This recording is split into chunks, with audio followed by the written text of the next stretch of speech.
We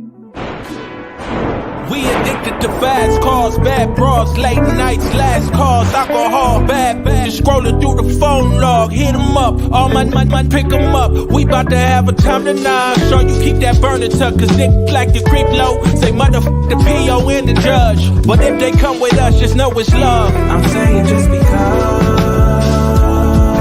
Yeah.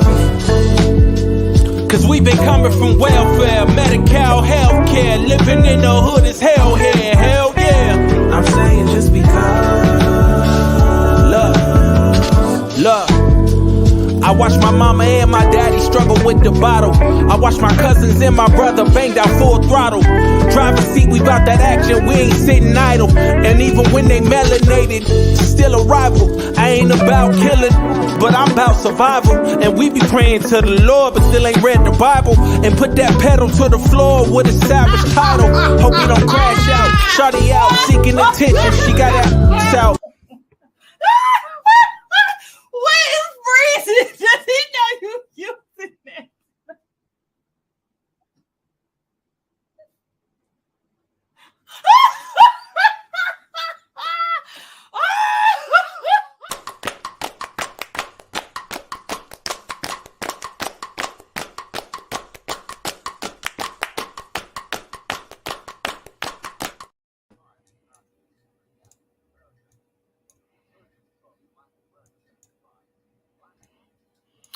Hey everybody, how you doing? We are live and welcome to another episode of Unapologetic with Mandrell and Shushu.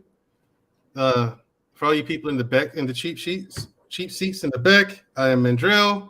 This is my younger sister Shushu, my co-host, beautiful co-host, very intelligent, and that's because she's better than the rest of you. And it was a compliment. What are you shaking your head for? That's terrible. How is that terrible? It was a compliment. No, I wouldn't say better than everyone. Hey, Lady Navarre, how you doing? That's what you told me earlier. You said you better than the rest of them. No, I didn't. Don't be telling them stories. That's true. You did not say that. You did not say that. I beg your pardon. I'm picking at you. I beg your pardon. Yeah, for everyone out there, I beg your pardon. This is a joke. I'm picking at my little sister. You can stop it. Yes, right. I love it. Dr. Dumar. Yes. What's up, Lady Navarre? How you doing? What's up, Lady Navarre? Who else? Quincy. What's going on? What's going on? Yeah. Who else is in here? Is anybody else here? I don't know. I mean, I guess since it started a little late. Yeah, I guess since it started a little late, people don't know. I mean, they don't know that we're live yet. Yeah. Well, I mean, the YouTube algorithm has switched things up too. So you know, that is what it is. It's crazy like how it keeps switching things up, and it's like you gotta like keep refiguring it out. Yeah, how it switched up the structure. Ace Overton, how are you? Ace Overton. I think I met that guy once on a panel. I think I met him once. Gotcha. Yeah, not in real life. Okay. Yeah. Okay. There's very few people I've actually met in real life. I mean, Black Man Unfiltered I met in real life. Mm-hmm. Sir Hale, met him in real life. Mm-hmm. But I gotta get down to Houston. Why? To Dallas. Yeah, Dallas. They're in Dallas. Yeah, they're in Dallas. I'll tell you two people I want to meet. I want to meet CJ and Tez from the 500 podcast. Yeah. I want to meet those two in person. They don't. Yeah, because you know CJ. Oh Lord. I'm gonna leave Tez alone. Tez, look, I'm gonna keep picking at Tez, and Tez gonna be the one to slap me as soon as he sees me in person.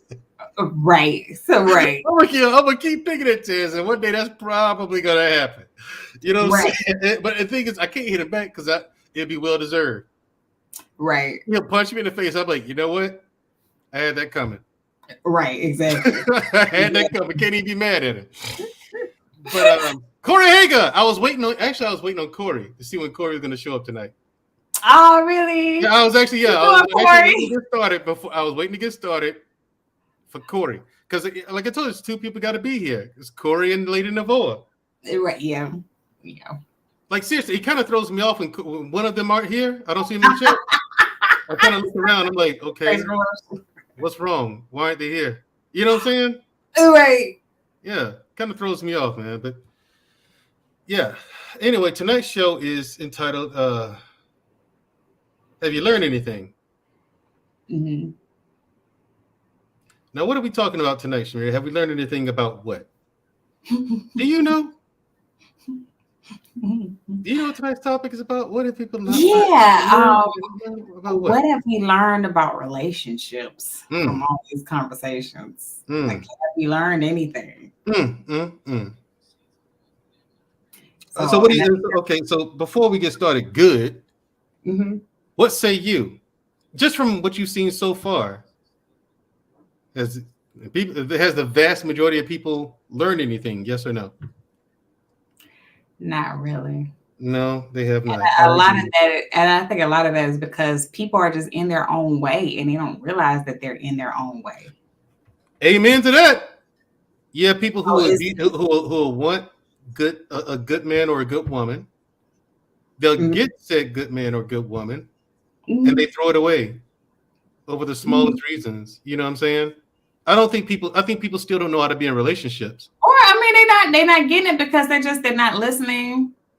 They're not really paying attention. They're not really listening to the arguments or the conversations that's being had on both sides. Right. I think that's the biggest problem. And people come to the table wanting to be right more than they're coming to the conversations with the intentions of trying to make a compromise or come to a resolve. Yeah, because here's the thing. If you come to a conversation and you approach something in the context of, okay, what did I do wrong? Or what could I have done to make the situation better? That is super uncomfortable. And most people don't want to find out that they're wrong about something or feel that they're wrong, because then they'll equate that to them being a bad person. When it has I'm talking about with the conversations, particularly like in the YouTube space. Right, in the YouTube space. No. What I'm saying is nobody's really coming to the conversation for a resolution. Everybody just want to be right. Everybody, it's like the men are on this side waiting on the women to concede, and then the women on that side waiting for the men to concede, and nothing's getting accomplished. The needle isn't moving forward because nobody wants to make a move. Right. That's true. And it's absolutely true. And it bleeds over into actual life too, in the way we interact with one another. It does. From my understanding, like I said, right, it does. People are actually starting to say that. Yeah, people are actually starting to say this out there in real life. You're like, huh? Like you be on YouTube, don't you? Yeah, you're like, huh? Right. Why would you say this? Why would you say this to me? All right. You know what I'm saying? Yeah. Why would you do it to yourself? Right. Okay, we got Army vet coming in. I'm an Army vet too, Army vet. Thank you for your service and mine. Yes, and thank you for coming. So yeah. Corey said I need a date for New Year's in New York. Are you free? You should hang out with Corey. Corey's cool. Yeah, it's New Year's. I mean, you got plenty of time to prepare. Hey, listen, if I'm in town, sure we can hang out. Yeah, but the thing is, I think overall, still with all this going on, people don't know how to be in a relationship. That's what I get. That's what I get from it, and I've actually seen that in real life. People don't know how to be in a relationship. They don't know, when people say a marriage is work, they don't even know what the work is. Like if it's talking about sharing chores and this person handles this part of the responsibility, that person handles this other part of the responsibility. Not even talking about that. It's about making yourselves perfect for one another. No one's having that conversation. The rest of the stuff is obvious. It's learning how to work together. Right, because the rest of it is obvious. So caught up in like just the basic adult responsibilities. And I mean adult responsibilities, I mean like household responsibilities. Whether you're in a relationship or not, those needs you still have to do that. You still have to pay bills still have to be paid, you still have to eat, so food still has to be on the table, you still need clothes, so clothes have to still go on your back. Like so it's not really like I mean people get so hung up on like whose role is it to cook, whose role is it to clean, whose role is it to do that. Like it's gonna be all of it gonna be your role if you ain't in a relationship. So right. So what's the difference? What's the difference? I mean, that is arbitrary. Like it absolutely, it's ridiculous. What people really need to focus on, and this is something I started paying attention to, I started noticing is what are your needs? What do you need from your partner? And I don't mean I need my partner to pay bills, because if I'm not in a relationship, guess what? Guess who got to pay the bills? You do. I do.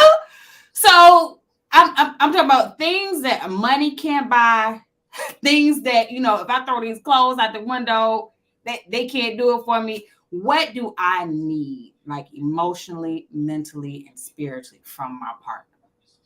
And I think people need to get better. I think people need to get better at expressing that and explaining that to their partner. That way their partner knows, what you need, so they can come up with a plan on how to provide that for you. And also, what are your pain points? Right. What irritates you? What sets you off in a bad mood? They need to know these things so they'll know what not to do. Right. Because if you don't know what not to do, how do you know you're doing anything wrong? You know what I'm saying? Right. Now, my question is this, and it's going to lead us to the next segment of this show. Yes, people already. How long do you think this has been going on? The conversation and the whole nine? From my understanding, this conversation has been going on a long time. Like even before the women's liberation movement, all those stuff, men were still complaining about women not knowing their role and not respecting men and stuff like that, which I don't understand, because if that was the era where like women like respected men the most, what is the real issue? I think that's the right, question. Right. What is the real issue? Okay, cool. This conversation isn't new at all, by no means. And I happen to have the proof. I have receipts of this. Would you like to see? Oh, he got receipts. Come on with the receipts then. Roll 210.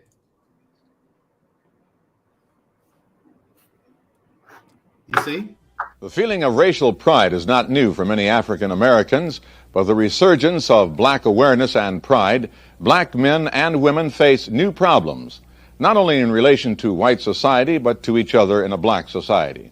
Recently, there has been a stream of articles on this subject, and the Chicago Daily Defender, America's largest black newspaper, began a series some weeks ago on the emergence of the new black woman.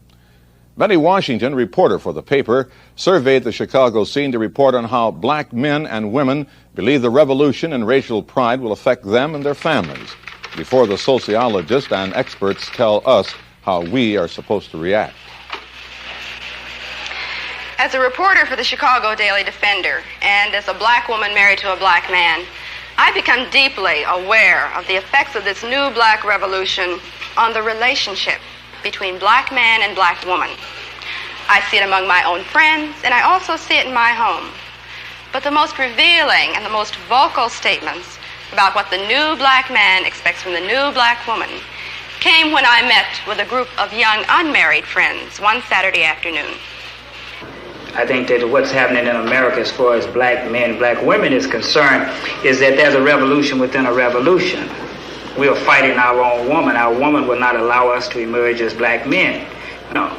But our black women, who has been put in this role of aiding white America, white structure, and castrating the black male, has continued doing this. She cannot live with us. It's not that we can't live with her.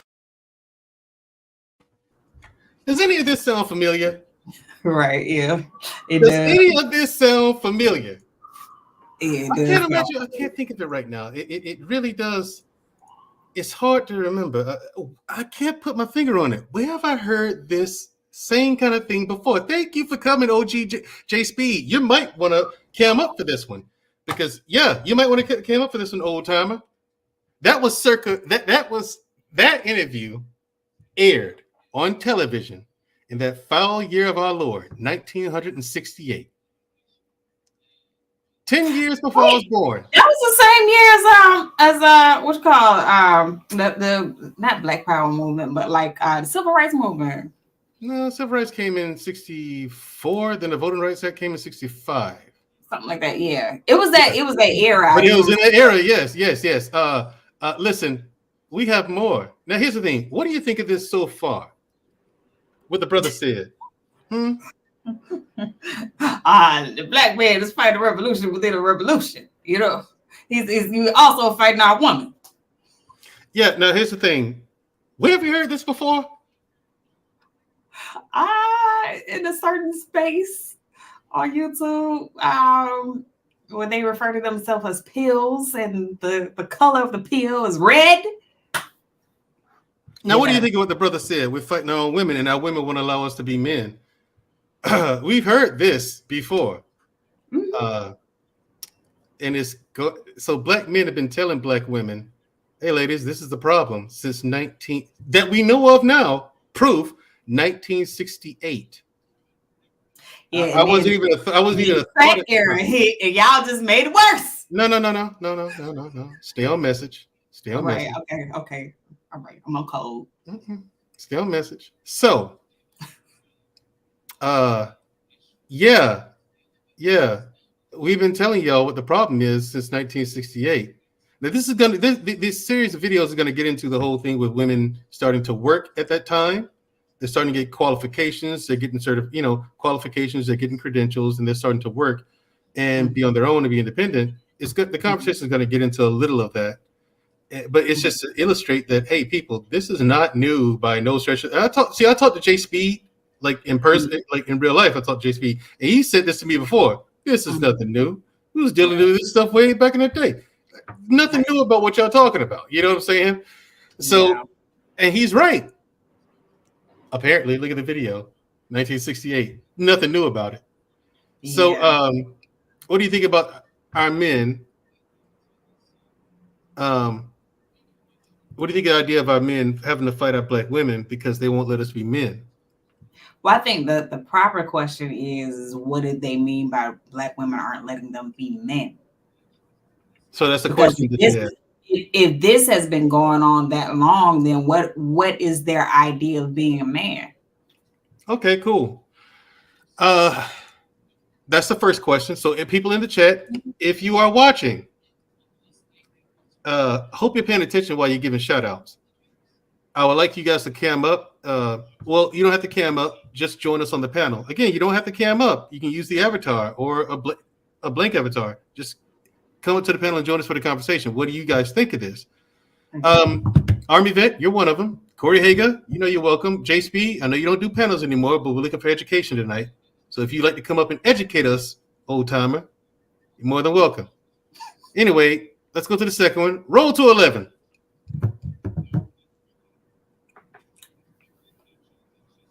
Are you blaming us? Are you saying that it's our fault that this happened? No, I'm not blaming black America women. I just said that I'm blaming the system. They are victims of the system like the black male.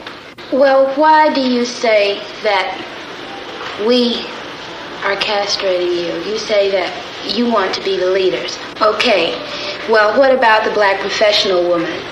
Are you saying that there should be no black professional woman? Are you trying to deny black women the right to be creative, the right to function? We're not asking for you to take a back seat. We're saying that you have got to be astute enough and can view the situation well enough where you just automatically know what your role is and step back. And whenever you want to have that aggressive thing, this is the thing that the young black man today is not going to tolerate. My old man tolerated it because his old man tolerated it. It came up for years and years and years. But today, the young black man is not going to take it. He's going to be out there as a leader. Yeah. What's she over there smiling? I'm trying not to laugh. I'm sorry. Listen, So the lady doing the interview, it looked like she was trying not to laugh. Here's the thing. It's the system. When I first watched this interview, I bust out laughing when he said that. It's the system. You know why? You know what I thought about? The system for everything. I thought about Jay Prince. Oh, Lord. I don't know why. When he said it's a system, I thought about Jay Prince. Like, Lord. It's a system. Jay Prince, if you ever watching this, man, I'm sorry. I love you, Jay Prince. You know that. I rock with you. But I heard other people say this in this space too, right? Mm-hmm. It's a system. The system won't allow it. Yeah, so I think part of the problem is men just need to be more forward in what they mean by women aren't allowing them to be men. Because from what it sounds like is that they do want women to take a step back and just be in the house and just you be there when I need you. But that's not what they mean at all. Here's what, and that's my thing. I'm trying to be fair. If that's not what you mean, then you need to articulate what it is that you mean, because the message is being miscommunicated and it's getting lost in translation because the women won't let us be a man. Okay, that is a very vague statement. What is your idea and how of being a man, and how is she blocking that? Right. Here's the thing. That's what's not being clearly defined. Gotcha. Now, the thing is, the definition of manhood has not been clearly defined, like ever. Past, provide, and protect. You know, but there's so much more to manhood. There's so much more to being a man. There's so much more to being a father and a husband. Mm-hmm. You know, but that part is never talked about, discussed, nor defined. You know, so I guess a lot of the rest of it depends on the man and the woman, I mean the husband and the wife, and how they want the household to run. Now, you know, however the household is structured, I think that both of them should put their heads together because both people's needs need to be met. Yeah. It's not like the woman's there for the man, for her to meet his needs and wants, and he doesn't have to do anything for her. That's not the case. Both people's needs and wants need to be met. So they both have to sit down at the table and say, okay, here's what I need. Here's what I want. She says, here's what I need. Here's what I want. So they're okay. The things we need, here's what I'm going to do and how I'm going to do the things I need to do in order for you to have the things you need. That's what me as a man, I'm going to say. And I really am going to do that. I'm going to share like my game plan for that. Here's how I would like you to meet my needs. And so the woman, this is okay. If she's okay with that. If she's not okay with some of it, then further discussion needs to be had. However, the woman needs to do the same thing. Okay, here's what I need from you, husband. And here's how I would like you to meet my needs. Right. And so the husband, if he's okay with it, he says, okay. You know what I'm saying? And so the husband says, okay, here's what we got. All the things I need, here's how you're going to do it. All the things you need, here's how I'm going to do that. Here's how the house is going to run. You know what I'm saying? He comes up with that structure. And that's the way it's going to be ran. I'll pay the mortgage and all the utilities and all this and that, the rickety-rackety. I'm going to help you with chores from time to time. I'll cut the grass while you pull the weeds or whatever the case may be. You know what I'm saying? Because I don't care what kind of guy you are, you're going to have to cook sometimes. Your wife ain't going to be able to cook every night. Sometimes you're going to do it. You know, unless she's a housewife. And then I'm like, okay, what else is she doing? Then we get into that. What else is she doing to prevent her from cooking every night? And even then, someday she's going to be tired. She's not going to feel like it. So you're going to have to either go out and grab something, or you might have to cook your own dinner or cook dinner for her. What if she gets sick? You're going to have to wash dishes. You're going to have to pull that extra weight. And you can't complain about it or be upset about it. You know? So that's my idea of it. But the woman, when I watched this, I was like, look at the leap in logic. An incredible leap in logic from the woman. Okay, what about... First of all, that's a whataboutism. We've heard them before in these spaces. First of all, she puts this ridiculous leap in logic. Then she says, what about the professional woman, the woman who's working? You think she should? Yes, lady. And then the men had to flesh that out for her. Look, we're not asking you to be slaves or nothing. Listen, we ask you to take a step back. And she gonna get into some real crazy shit later. Yeah, well, that's what led me to say you need, like, men need to be more specific. because you're being too vague. Yeah. You say, oh, she needs to take a step back. Okay, so saying she needs to take a step back, and you're not flushing out, okay, well, what exactly is it you trying to tell her to do? Because taking a step back means taking a step back into the kitchen. That's what it sounds like. Because he's not like clearly defining, okay, well, if you're not saying step back into the kitchen, what are you saying? Oh yeah, oh well, we're not asking her to be slaves, we're not asking her, she can work. Okay, well, like I said, if you're not saying you don't want women, they don't have to go back into the kitchen, then what are you saying, and what do you mean when you say she's not letting you be a man?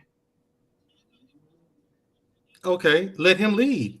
Let him establish structure, the structure and how things work. Let him do that. You know what I'm saying? If you're busy doing something and we know other things have to get done, let him go take care of those things, and don't feel insignificant when he goes and and pulls some of your weight. That's his responsibility. It's his duty. That's what he's supposed to do. Because there are women who do that. They feel like, okay, he's just trying to jump ahead of me, this, that, and the other. Well, if I'm the leader, if I'm jumping ahead of you, what's the problem? Okay. No, wait. That woman, don't feel sorry for her. Because she's gonna let you. No. Before you jump. Listen. First of all, I'm not leaning any other way. What I'm saying is, I'm trying to communicate what it is that she's hearing for her to say. Oh no! Don't worry about it. We'll clarify what she's saying. I mean, because that's part of the problem too. Okay, slow down. You're not doing a very good job at explaining what it is you need or what it is you're asking. Roll 212. Okay. 212. White America has used black women to keep the black male in his place. And you're still aiding him by saying, well, we are qualified, we want to work, we can help. Okay, how are you going to reprogram men so that they don't let us take over what's supposed to be their responsibility? And men that I have had dealings with, they are perfectly willing to sit back and let us do anything we want to. I don't think that you have to reprogram men. I think you have to reprogram women. No, you have to reprogram the man so that he will forcefully take what belongs to him, because you know women, as long as we can get, we're going to get, and it's part of our being. We're going to do anything to you that you let us, whether we want to or not. Yeah. Like I said, before you jump on that horse. That's a human thing. If you don't put boundaries in place, like people run all. I don't. That's I mean, that's regardless of gender, men or women. If you don't put boundaries in place, they will run all over. I don't do that. You don't do that. Don't do what? Run over people if they just let you do it, let you have carte blanche. Right. Yeah. There's a line that you don't step over. And here's the thing. Right. I'd like to address because I've heard this from women before, women plural. Okay. She said, how are you going to reprogram men to not allow a woman to just do what she wants to do? And men, here's an argument that I've heard from men forever. This is the same argument I made even as a teenager. Why should I have to make you do anything? Why can't you, out of respect for me, out of respect for yourself, not try to take advantage of my kindness? Yeah, I agree with that. Because that's a good way to get me to leave. Yeah. Real good way to get yourself dismissed really fast. Yeah. You know what I'm saying? Look at it. I mean, where's this woman's integrity? And I've heard plenty of women say the same thing. Right. It's a bunch of people, and I agree with you, it's a human thing, because you got guys out there who do the same thing. If women don't tell them specifically, don't do A, B, and C, they're going to go out there and try to do it. You know what I'm saying? But this is the same argument. Okay, Jay Speed is in the back. We're going to wait on him. Okay, we got 2 more videos to go, and I want Jay Speed to get all of it. Oh, now, yeah, we need some education all the time. Yeah, now that lady, that one didn't trigger me, but it kind of made, I'm like, see, this has been going on a long time. And this is something, this conversation has been going on up until present day. Nobody's learned anything. Right. You know what I'm saying? Look how long this conversation, this is 1968. Look how, and we're having the same exact conversation. They're saying the same exact things that we're saying now. Who's learned anything? Jedi Mike, the videos that we're watching now is from a conversation from 1968. And they say the same stuff you hear in this manosphere that we hear today. Yeah. Yeah. And that's why we entitled this, Have You Learned Anything? The answer is no. You have not. Anyone says onesies and twosies? Yeah, some people have learned things. And roll 213. Right. You don't want to live on the level of income that I can afford you and love me on the basis of that. You want to always be aspiring to have all those things that's a part of the great middle class white American society. And because I can't deliver these things to you, you say that you are not a man. I don't measure a man by how much money he can bring home. I measure a man by how he treats me. Whether when I'm tired and I'm sick and I'm scared, he's there. I don't really like that lady. She was smiling. You ain't see her? Yeah, she was smiling, but she thinks she's right. Again, where have we heard this from before? Have we heard this before? If I'm tired. No. The whole conversation so far. Have we heard this before? Yeah. Where did we hear it? Where have we heard it? the whole Manosphere name. Oh, in what year? Which way? 2020, 2021, 22, 23. I'm just saying. What if I'm tired? I'm sick. I don't feel like doing it. And then she makes this nonsensical point, talking about he's there. I don't care. I don't measure a man by the money he makes. I measure him by how he treats me. Here's the thing: if a man is real good to you, you treat us like shit. You dismiss the ones who are good to you, and the guys who are assholes, you cling to them. This is see, I'm saying that today, but this is the argument that's been made. This is 55 years ago. These videos, same arguments that these guys are making today. 55 years later, and the women still haven't learned shit. You don't listen to what men are saying. So, and then here's the thing. Also, in the words, but hold on. In the words of the Godfather, Kevin Samuels, like when he would like, because he turned his content over to like really like supposedly like taking calls and stuff like that, counseling women.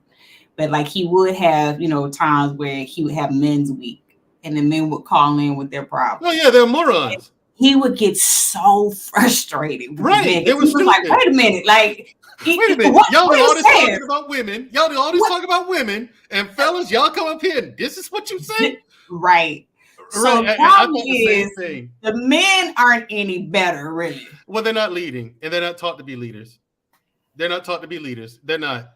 Flat out, they're not taught how to lead, and you have to learn how to lead, either by experience, because you do need some kind of mentorship. No one's born a leader, not really.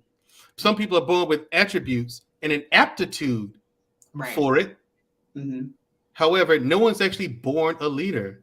But that's what I mean by born a leader. You have certain attributes about yourself, and you have the aptitude to pick up on leadership skills faster and more efficient than other people. That's what it's mean to be born, but no one's born a leader. You can't just have a boy. He's going to be a leader one day, but you never teach him how to lead. You never get him mentors. That's not how that works. And people seem to miss that. You know what I'm saying? Having, an example or like seeing an example. Yeah. Those are important. And having a guidance, like, the right guidance is important too. Because otherwise you're just out here winging it like so many people are. Okay, cool. Now, roll 214 to the last one. This is the last one, and this is going to talk about the so-called matriarchy. And let's hear how the women of yesteryear think of it, in contrast to how women of today. Roll 214. For these women, the men are there, but with the feeling of racial pride has come new conflicts and new problems. Across America, they meet to discuss what Black awareness means to their families and to them as Black women of today. There have been a lot of myths created about the Black family. We all recognize that. And one of the most pernicious myths is the myth of the Black matriarch. you know.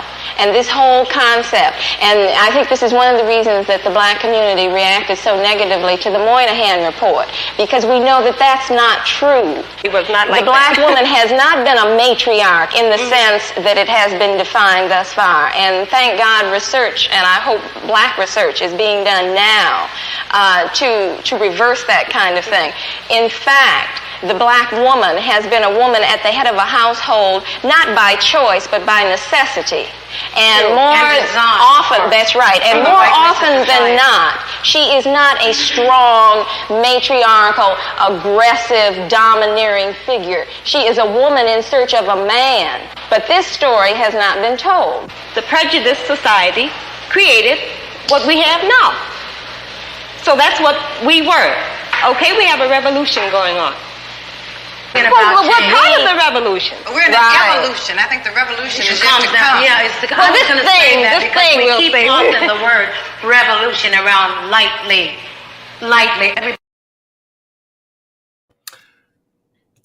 Yeah. Again, where we heard this before? Where we heard this before? Wait, where's Auntie TJ Randolph?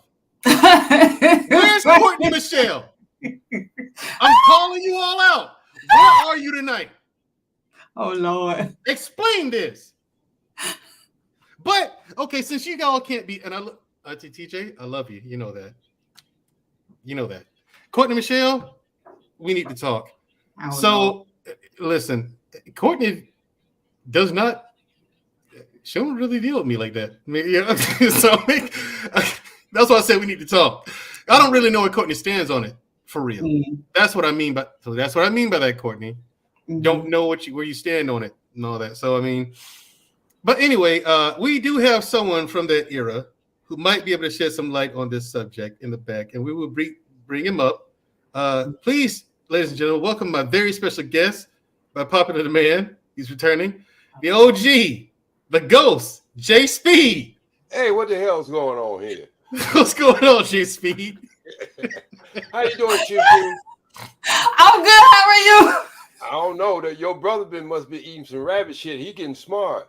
But anyway, rabbit shit. Rabbit shit.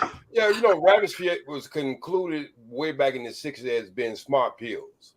Oh, okay. Back in this same era that we're watching this video, we have those are smart pills. Well, too bad y'all wasn't eating them back then. No, I wasn't eating that at all. Oh, okay, cool. So look, cool. I want to know something right now. Mm-hmm.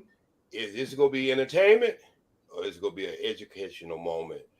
Or you gonna let somebody up here twerk all over the damn microphone and jaw jack, and then you gonna let that troll, that professional troll ass up here? Then I don't need to be up here, because this is a serious issue, and I would like to give you some input. If it's gonna be that kind of show, then you can just drop me back down.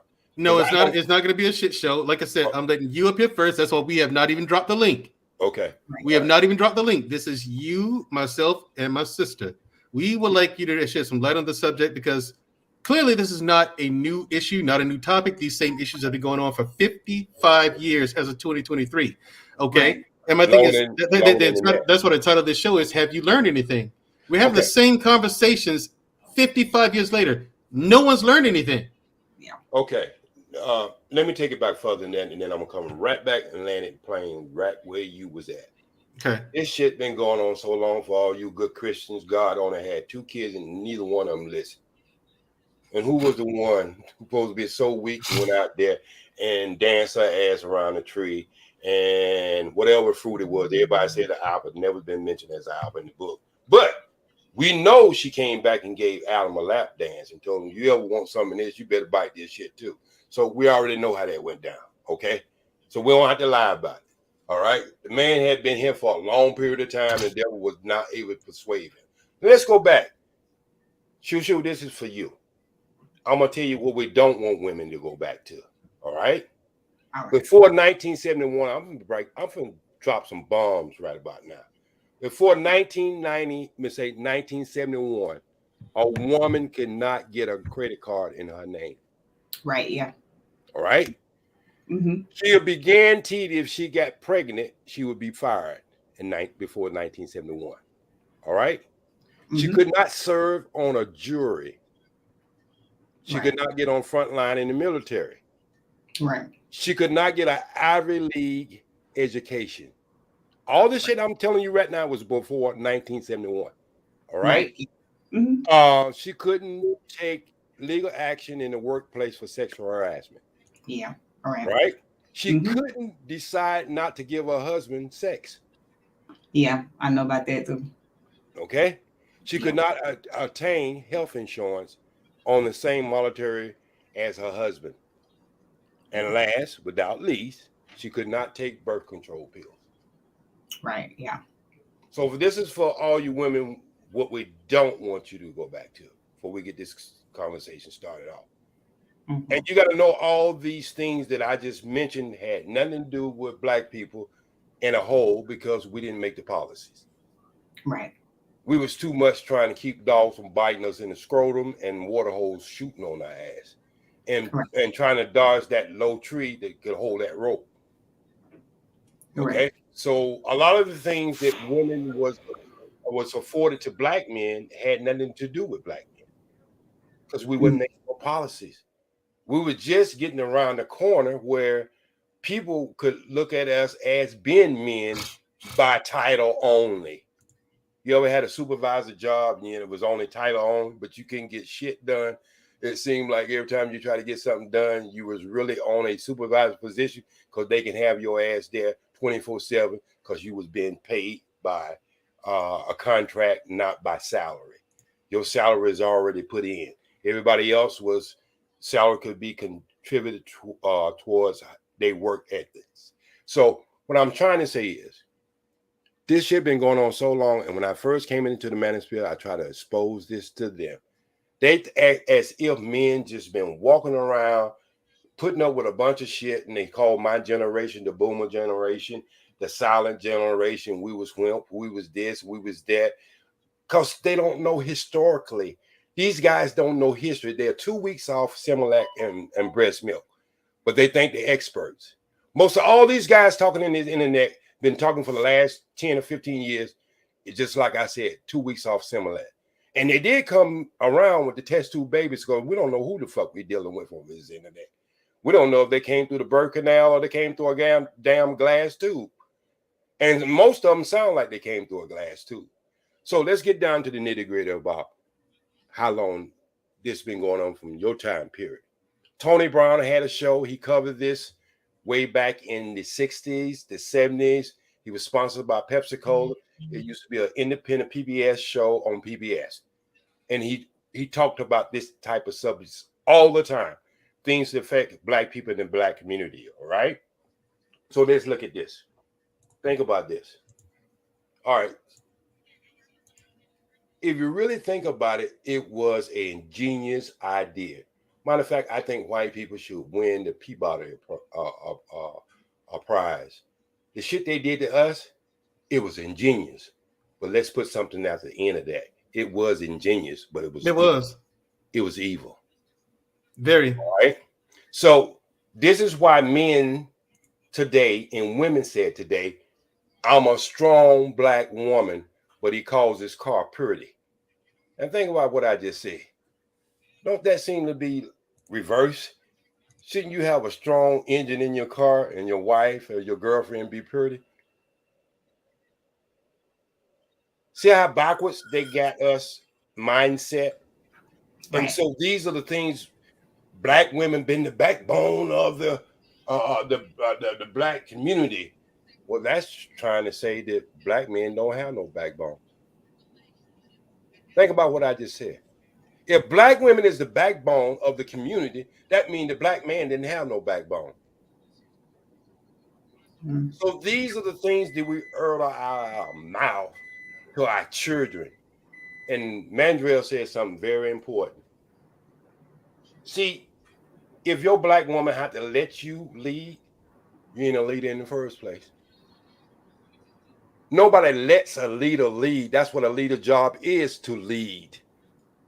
Right. So these guys who are crying about wanting women submit to them and all that kind of stuff, and they want to lead, well, you already don't give up your leadership card when you feel like your woman has to give you permission to lead, bro. Right. Women raised, there's a reason why 80% of children are being raised by black women. You know why? From the old days of slavery, they taught the woman, the female child, how to be aggressive and how to be sassy. If you go back and look at old films, you can see actually black ancient mamas slapping white men on the hand. Don't you touch that chicken, Mr. Johnson. And then you see the black man in the background shoving his feet with his head down. Yes, sir. You know where you got to go. You know, I got to go get them hogs. And his head all down and shit. And black women can be just as sassy as they were. You know Ancient where that mamas. comes from? You know where that came from? Where? It came from women protecting and men protecting their male child. Because if their male child was a certain kind of temperament, he could be hung up in a tree. Right, yeah. See, women was no threat to the white society. And y'all are no threat to them neither today. If it wasn't for the use of you to control our families, they wouldn't have no use for you. I always have said this. If they killed every black man on the planet right now, who you think is next? You the only one that can produce us. So y'all are killing and going against your own best interest. He don't give a damn about you. You just a work ant for him, inside the house and outside the house. Because you'll buy every damn thing was ever printed on the internet, magazine, and everything else. Because that's just who you are. You like things. That's why you get the pressure salesman when you go in the mall. They always come to the woman. They don't come to the man. Because they know we ain't buying that bullshit. They'll come to you and they'll throw it in your face and you got a discount. Only thing they have to do is tell you something's on sale. Even if it's on sale or not, your ass go buy it. Well, that's the power of marketing, J Speed. Wait. Why? But if you think about it, the man makes the money and he gives it to the woman. What else she gonna do with it? Spend it. She is the one behind the spending power. Okay, look what I'm saying. You said exactly what I said. Why you think they market towards you? Mm-hmm. Said the same thing I said. It just sounded more curious when it came out of your mouth, and your diction was a lot better, and your vernacular was perfect. Vernacular, there you go. Oh, I'm learning some good words now. Mandrell got me studying grammar now, but no, that's bullshit. I can do it anytime I choose to do it, but I'm comfortable with my people. But look at this.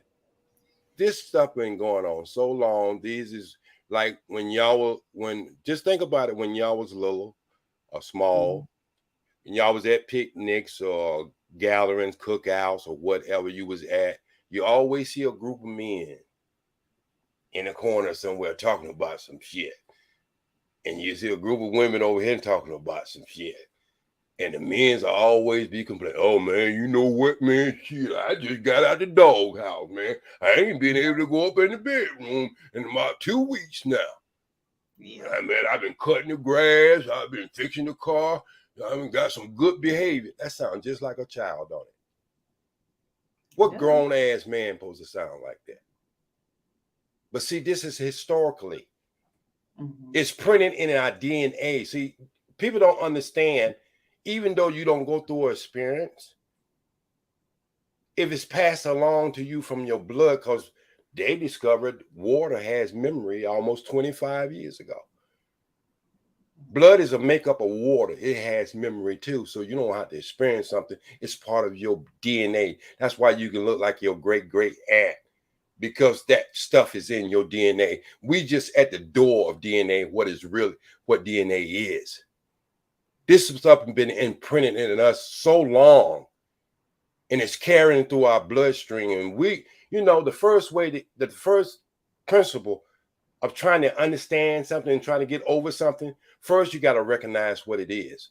Right. We are so embarrassed about our history. Like our history started in the United States. It didn't start in the United States.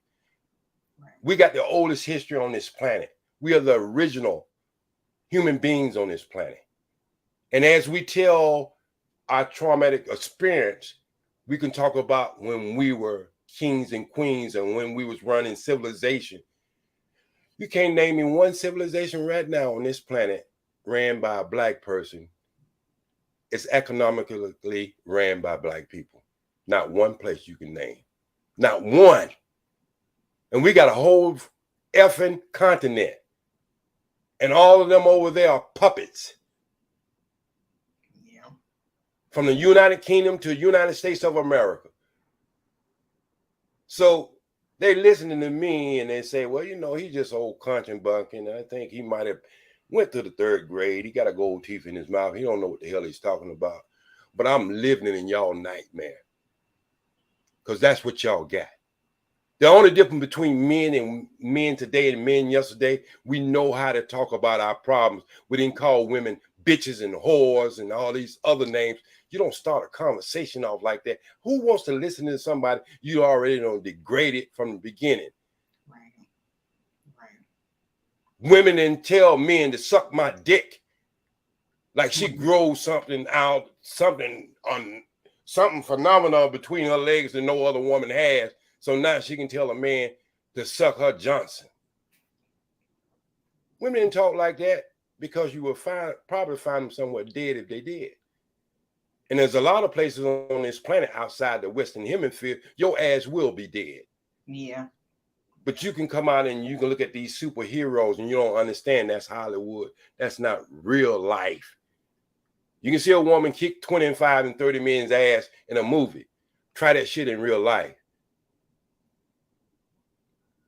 So we got to do some resetting. You got to stop acting as if y'all became smart, new generation. If y'all so smart, if you think you so smart, that damn device you got in your hand and you put in your pocket is making your ass dumb as hell. You can't remember 2 numbers. Okay. Back in the day, I could remember my uncle's numbers, my sister's numbers, my cousin's numbers, and everything else. I never had to look at a smartphone that was making me dumb. Y'all think y'all smart, but you ain't smart.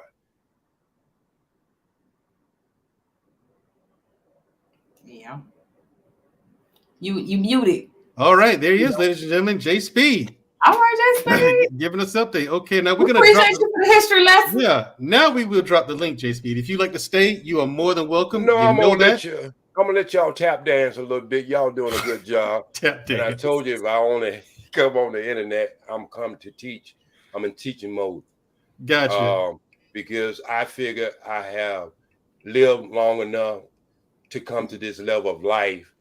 And so I'm in a mode now that it's, if I can't teach and you can't learn something from me, I don't need to be in that space. Yeah. So thank you for having me up. I hope y'all can further along this conversation. But believe this, people, when old people used to tell you that, and people probably tell you that today, there's nothing new under the sun. Right. Yeah. Yeah. Peace, love, and always strive for the truth. Yeah. Well, thank you for coming, man. Appreciate it. Thank you. Yes, yeah. Okay. Go ahead and drop the link. Producers in the back. Now that J Speed has come up here, go ahead and drop the link. Thank you. Trying to stay out of the comments. Hold on. Wait. Was it Lou Maddox said J Speed tell us something like Dick Gregory? Dick Gregory he did go on. You can stop it. Look. The world class said, look, J Speed ordered the paper. How about we organize this thing the right way? Good grief. I mean, Lord, y'all too much. Oh my God. You know, look at it. Ruining the flow of the show. It's a serious topic, and then I mean, clown shit. Anyway, thank you for coming, Corey Hager. Thank you for coming, Scam Blackley. And listen, tonight's show is: have you learned anything? Clearly, this is a conversation from 55 years ago. The answer is no, clearly. Or if you disagree with me, please state why. It's actually older than that. Yeah, it is. That's like J. Speed said when he came up here. It's actually older than that. But those are the latest. Those are the earliest receipts that I've found so far. Okay. So you want my version? Yeah, Corey, go ahead. Tell us what it is. Okay, this is piggybacking off of OG, but it actually goes farther back. In World War II, all the men went to war and the women walked into the factories. Right. When the war was over, the women went back to the house, but they raised the kid, because the men came back to the factories. But they raised the kids and told the kids that they could do the same damn job the men did. And they could prove it. Except the women were never there when the factory was built. They didn't fine tune the machinery. They didn't do none of that. They didn't pour the concrete. They just walked in and ran the machine. But they raised the children to believe they could do what the dads did. But they didn't go to war and die and watch their buddies get blown in half. They didn't do what the men did, but they told the children. That generation started that feminist movement big time. And that's actually my grandparents' generation. And it snowballed from there. By the time we got to the 60s, oh crap. Because you figure from 47 to 60 is a very short window. Yeah, it is. Damn short. But those are the kids of that generation that the hand that rocks the cradle rules the world. Look what happened to it.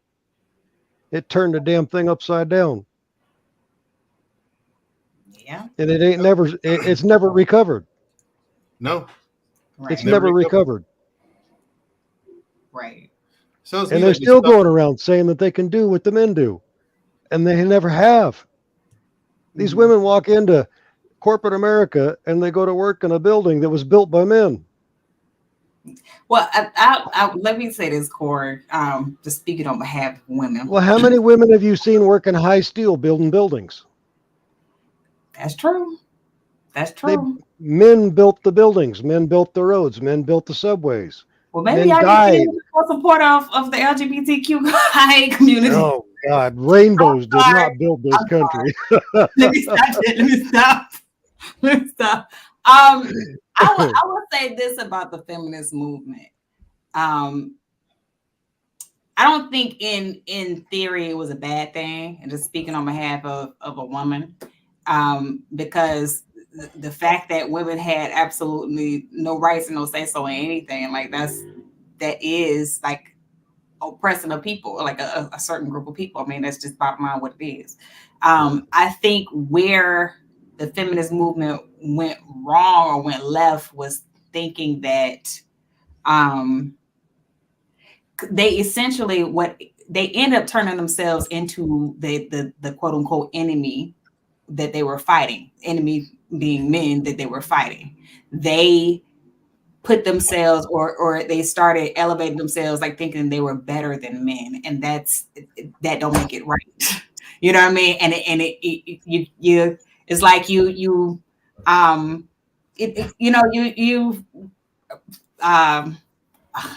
what's the analogy I want to use? Anyway, like it's just you essentially making yourself the same enemy that you are fighting, and it makes you no better than the person that you. Yeah. So like, essentially, like when women say, in theory, in concept, we gonna put all this I'm better than a man, or I'm aside. To say when you ask for equality, like me as a woman, when I say respect me as your equal, I'm not saying that we're gonna go out there to the gym and we're gonna go round for round. I'm gonna lift the same amount of weight as you gonna lift. No. Ask my brother, he be trying to train me and stuff like that when I come on. No, I'd be like, yeah, no, I'm not doing all that. I'm not doing it. But what in theory, what a rational person is asking in that statement of respect me as your equal is respect me as a human being. Don't look at me or treat me as though I'm lesser than you. And the bottom line is those laws and in the household, like the gender roles, that's essentially the role and the place that they put women, as if we were beneath men. When men are talking to another man and they say, respect me as your equal, respect me as a man, they mean respect me as a person, respect the fact that I am here, I'm a person, I'm in front of you, I'm here. So for a woman, a rational woman, When a woman says respect me as your equal, that's what I'm asking. Don't look at me as though I'm beneath you, I'm lesser than you because physically I'm not as strong as you. So what? Nature created us to balance you out. Respect me as a human being. But And yeah, that is it. Now that I don't think is unfair to ask. You got to push back a little bit because women got equality. There's not a law on the books that does not benefit women the way it benefits men per se. Right. So this feminist push really is pointless at this point. We already have laws in place to protect everything women have fought for, except the one thing women cannot vote on because they cannot change is men think logically and women think with their emotions. You can't write a law to correct that because it's already corrected because that's the way we're made. That's not true, Corey. That is so not true. That is not true. That's not true. You know how many men I have ran through? No. I said regular basis, and regardless of race, regardless of all of that, and I just look and I be like, oh my God. I said men. I didn't say male. I said men. There's a difference. I mean, well, I said men, not male. I have to give you pushback on that, Corey. A lot of that. Well, you asked Mandrell. There's a lot of men that do not belong in leadership, and I know he's seen it. There's far too many of them. Yeah. The vast majority of dudes out there do not. You should not. Yeah, well, you should not be in leadership. The biggest reason a lot of men fail in leadership is lack of emotional intelligence. Right. That's one huge reason why. No, hold on. Not logic. People skills, which is emotional intelligence. That's why a lot of men. What the hell does emotional intelligence actually mean, though? Uh-oh. Isn't that just self-control? No, because the Corey, here's the thing. A lot of people think emotional intelligence means like suppressing your emotions or something like that. The bottom line is, as human beings, as people, regardless of gender, we are emotional creatures. We are emotional beings. That's the bottom line.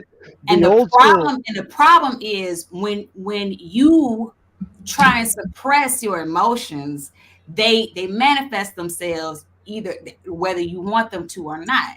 And a lot of times, and most times, they manifest themselves with men in aggression or anger because they don't take the time to. I know this is like a Dr. Phil series, but back in the day when we built the country, when a man started to get emotional, the boss or the guy in charge would say, "Hey, are you here to act like a child? Because we don't need to hear your feelings. We just got to get this damn thing done." They don't give a rip about your emotions. Being emotional isn't just crying. It's not just no. It's what I'm saying is but not everything's a democracy. Not everything's open for debate. It's a bunch of bullshit. Some things just have to be the way they are. And because things are the way they are, which is why we are where we are, and which is why things aren't getting any better. Because everybody thinks everything is a democracy, and it ain't. Corey Hager, can you hear me? Yes, sir. I just wanted to tap in. Hey, everybody. Emotional intelligence is defined as the ability to understand and manage your own emotions, as well as recognize and influence the emotions of those around you. So, meaning you need to have self-control and be able to influence other people to have self-control as well. Yeah, but I've also heard where men refuse to follow authority because they have a problem with authority. And I mean, when I was young, I got accused of that. It's like when somebody tells you something, you just shut up and do it. Right. The only thing about that whole concept is it stopped people from thinking. Yep. And the problem is when it just creates a bunch of like just worker bees. And so it was perfect. It was perfect for that. It created a bunch of worker bees. Don't ask me no questions. Just do what you told. And so what? It ain't no reason behind it. It's because I said so. Well, that's actually true because when it comes to learning how to lead, the Bible says first you have to learn how to serve before you can lead. And until you they're not grasp learning. why you're being That's the told to problem. do that, Mhm. then you have no idea or understanding of what leadership is. So you don't have an opinion. You're just supposed to carry it out, follow the orders, get it done until the day it clicks in your brain. That's why I'm doing this. Then you automatically do it before your leadership even asks you to do it. But the That's when problem you're is, Corey, graduating. it don't click for a lot of people. It's not clicking. Well, If because people they're just now leadership. because and that's the thing. That's the importance of emotional intelligence too. We are creatures of habit. So if you just in a habit of just, I'm not questioning, I'm not asking nothing. I'm just doing. All I know is to just do, and don't ask, don't stop and think. Then that's what you get caught up in. You just do. You don't stop and think. Well, You don't when question I or was a anything. child, I did as a child does, but now that I'm older, I do what a man does. There's I can keep going if you want. I mean, you call that emotional intelligence. I don't know. It's just graduating from a boy to a man. All right, there's a bit more to it, but again, it's one of those things that boys aren't taught, and it is an essential part of good leadership. Some people pick it up. Some leaders pick it up on the way by observing. Okay, so when you talk to this person this way, you get that result. Talk to them that way, you get that result. Okay, cool. Instead of just trying to hit everything with a jackhammer, do what I say because I said it. And blah, blah. No, you know what I'm saying?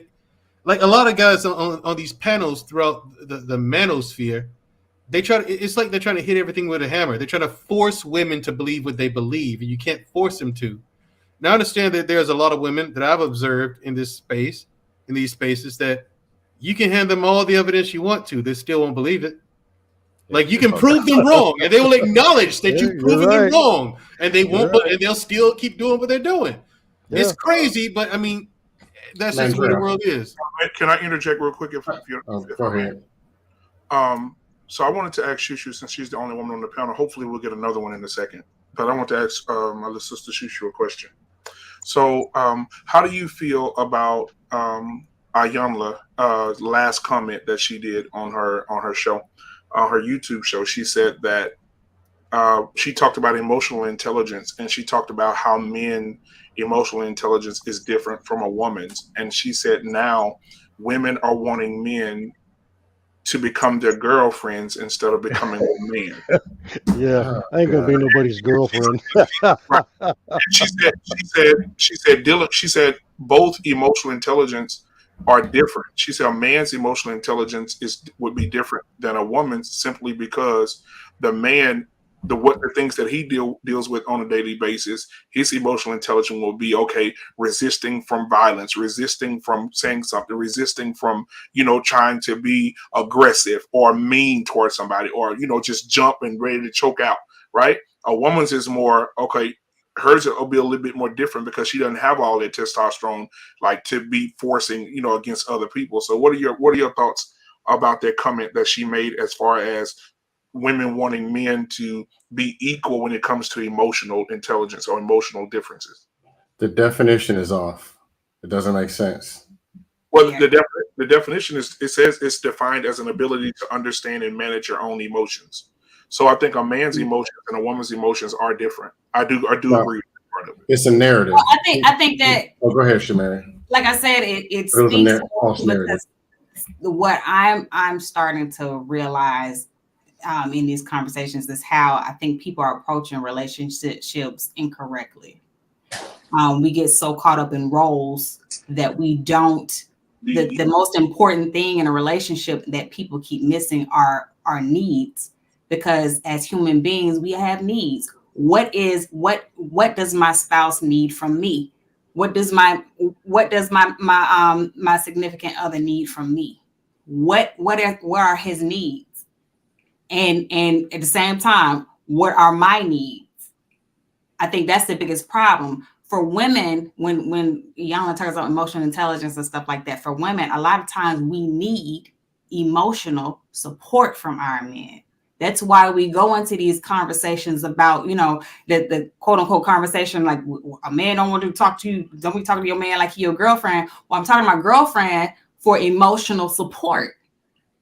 You know what I mean? In my relationship, I need emotional support from my man. So when my man tells me I'm not supposed to be emotional. That's not my role. Well, I need emotional support from you. So there's a void in our relationship because I have a need that you're not meeting. Well, And men that have a soft void side. gives way for all kind of things. So what is Men emotional never support? said we can't be emotional. What is emotional support? My David, camera first. I got a question. What is emotional support? What is emotional? Yusuf, we need to see your face first before we bring you up. Okay.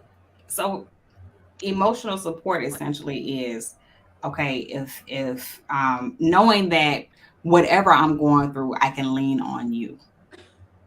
If I'm weak, if I'm vulnerable, even if I'm happy, I want you to share in my happiness. Well, as a wife, you would get that. If I'm having a bad day and I just need to vent, just listen. You ain't gotta have a solution. Just listen. Like, that's emotional support. That's not hard. Being there for me emotionally when I need you. That's not hard at all. Exactly. And it's not, Corey. It's not hard. But people make it seem like it's so difficult. And it's not. Well, you know what? I made the statement about telling somebody to do something. If you tell 7 people to do the same exact thing, you're going to see 5 different ways of getting that job done. Yeah. It's actually kind of interesting. And you probably learn something in the process. There were 5 different ways to get the same outcome, which is actually kind of cool because everybody's different. Right. Their dad taught them different, their neighbor, their uncle, somebody taught them how to do something different. And one person doesn't know everything. I just want the damn job done. I don't care how you do it. Right. How they say just don't cost me a lot of money. Okay, cool. One more question to Shushu and I'm done. Shushu, do you think women should, because I hear a lot of shows referring to Iyanla, as far as like Fox Soul, which include those 5 ladies. I heard Yamanika Sanders. I know you probably know who that is, the comedian Yamanika. Yeah. Okay.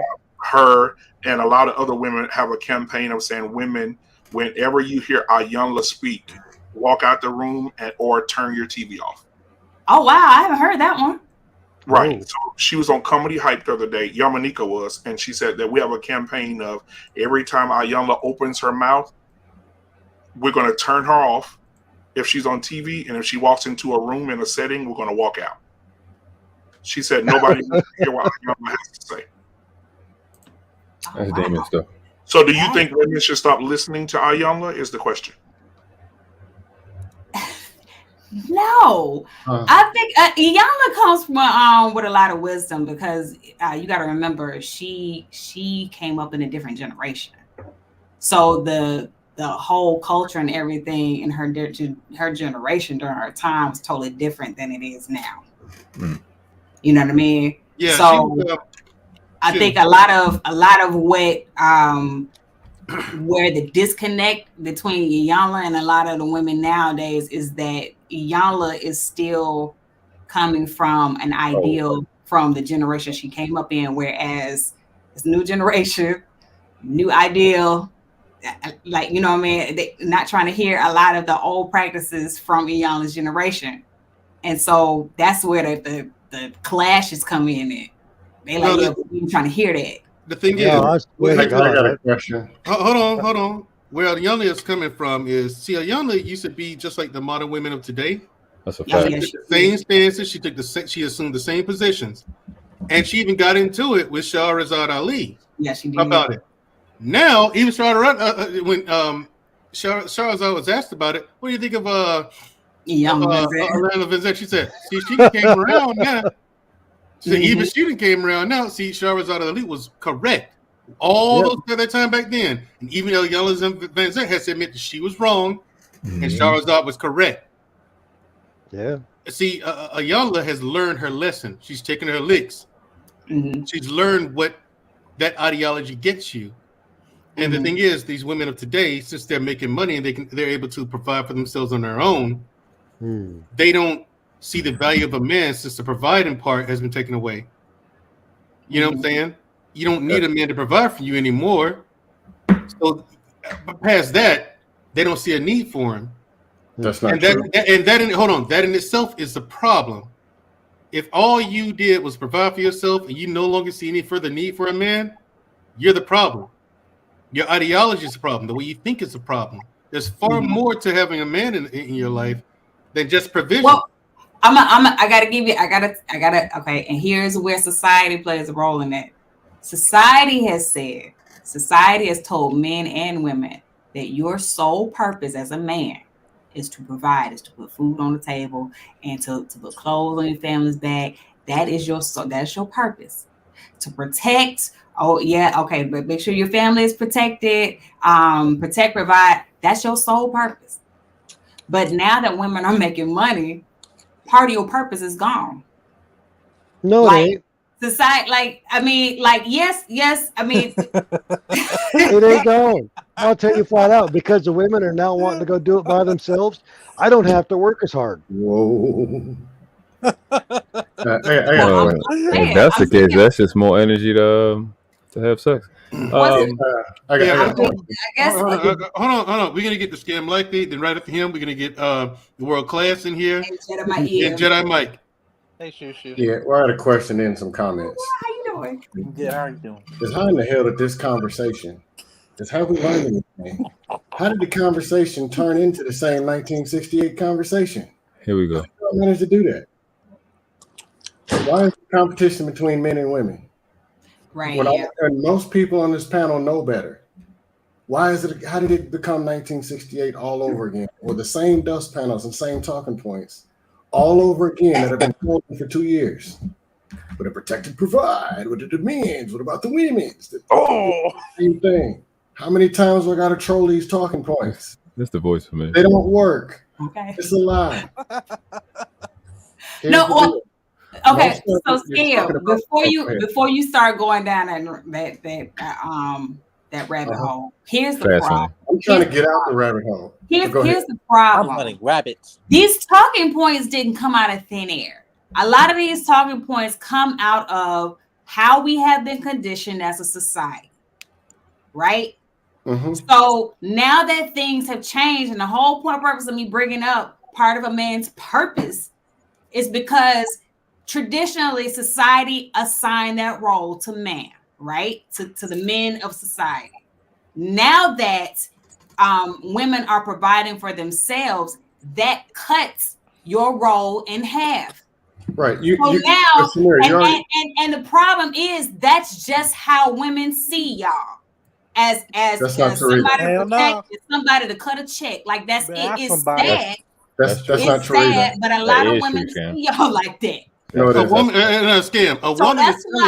That's why I'm just telling you as a woman. I can back it up. If for the women who see y'all as people, okay, as people, not as a wallet, all five of them, as a sword or a pistol, okay. So for the women who see y'all as people, I'm leather. Those are the women who see or have a space for y'all in their life. Mm-hmm. But for the women who only see you as a chick, who only see you as a pistol or a shield or something like that, half of your purpose is gone. Okay. And then righteously, I mean, they can make the argument: if I need protection, I can call the police. Or buy a gun. And the reason why it keeps coming up, Scam, is because I mean, it's part of the. You said what? The problem is that's why I'm gonna keep coming. Exactly. The problem is it's still a problem. No, here's the deal. The problem is that people decided. Here's the deal. The protect and provide thing was a lie. But people keep wanting to believe it. So fine, the dudes can keep going out and get more money. And if you look across the dust panels, the dudes who complain the most usually actually make more money than the ones who aren't complaining. That means protecting and providing is a lie, and the women don't see this paycheck so valuable because they'd be scrambling to get to these guys that are making money, and they're not. They're trolling them harder than I do. It's a lie. I'm 42. I've never had a woman when I'm meeting to her. Excuse me, can I see you? Damn. Never. Woman come asking about the finances. They look at the sexy body. They look at the smile, and they see if there's some kind of connection and proper communication. Yeah. Then maybe it's validated by me having a job. They don't know what I do. They don't know what I make. Yeah, hey, Never I have a question for you, Scam. When she go tell everybody, hey, listen, I met this bald-headed guy, chocolate drop sexy. He's in the gym, big biceps. And guess what her friend's going to say? Girl, how much money you make? What do you do? Black man, here's the deal. If that's what you want to believe. Am I lying, Shushu? Am I lying, Shushu? You right. Black man, here's the deal. If that's what you want to believe, why aren't women picking up their men at the bank? If it's about protecting and providing, how come they're not stacked up in karate dojos getting their men? Why don't they go to the club and get the bouncer? Why do they go get the 5'6" dude sitting at a table or at the bar talking some smooth talk? Because they like a big penis, and they go with the guy that look like they got the big penis. They want it all. If it's so much about protecting and providing, why are so many single moms with broke dudes who are not protecting and providing? A part of the providing is penis. I can't tell the drugs. I've been beating on this talking point for 2 years. Okay. Hold on. Okay, let me untangle this web shit. We are in 1968 all over again. Okay. We got somebody in the back. S-Pro, we have to see your face before we let you up. Please show us your face and then we'll let you up. You got me fucked up. You let him up anyway. So drop it. That's somebody else. That's somebody else. Okay, cool. Anyway, here's the thing. Here's what I want to know. We saw the videos tonight, right? Better talk with food in his mouth. We saw the videos tonight. Oh, bruh. Perjury. Whatever. Here's what I want to know. Like, we're gonna go to the world class. Okay. Court. Because for some reason, Scam Like is on repeat. Now, to the world class, we saw these videos dating back to 1968. Yes. Same conversation, same points, same answers, same problems. Why have we not learned anything in 55 years? Why are we still having the same conversation? I'm not going to troll. All right, so law of habit says how you do anything is how you do everything. And the one thing that we've invested in is this word called entertainment. And entertainment, and we've done that the most. Like when I was in the financial services world, it would be deafening to find that if you ask people to put their finances down, they usually spend $1,500 more in their head than they actually make, than they actually gross, which is gross. So the word entertainment, actually, and most of it would be entertainment. The word entertainment means to keep you where you are, to keep things the same way. Mm-hmm. So every little waking opportunity we get, we waste it on entertainment. We waste it on feelings and pleasure. So we don't really have, like, if everybody's life depended on it, and you had to say, what have we been spending more energy in? Entertainment or R&D? 90+% of our households will be in the entertainment sphere.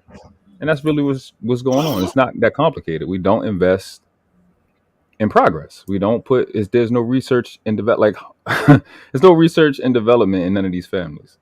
It's just, what can I get away with? That's why I say, for our people, brown skinned people, sorry, Corey, they'll be like, well, why these people don't have no home training? We don't come from home. We come from crime scenes, because everything is a heist. Everything is what somebody's trying to get away with. So we're not there long enough to do anything. And anybody knows it takes 10,000 hours to be a master in anything. And we haven't spent 10,000 hours per household on trying to be human, because humans progress. Right. We have consumer experiences. We don't have human ones. Everything is about your identity is whatever that receipt say you are. Our people can't be no more than what that receipt allows you to be.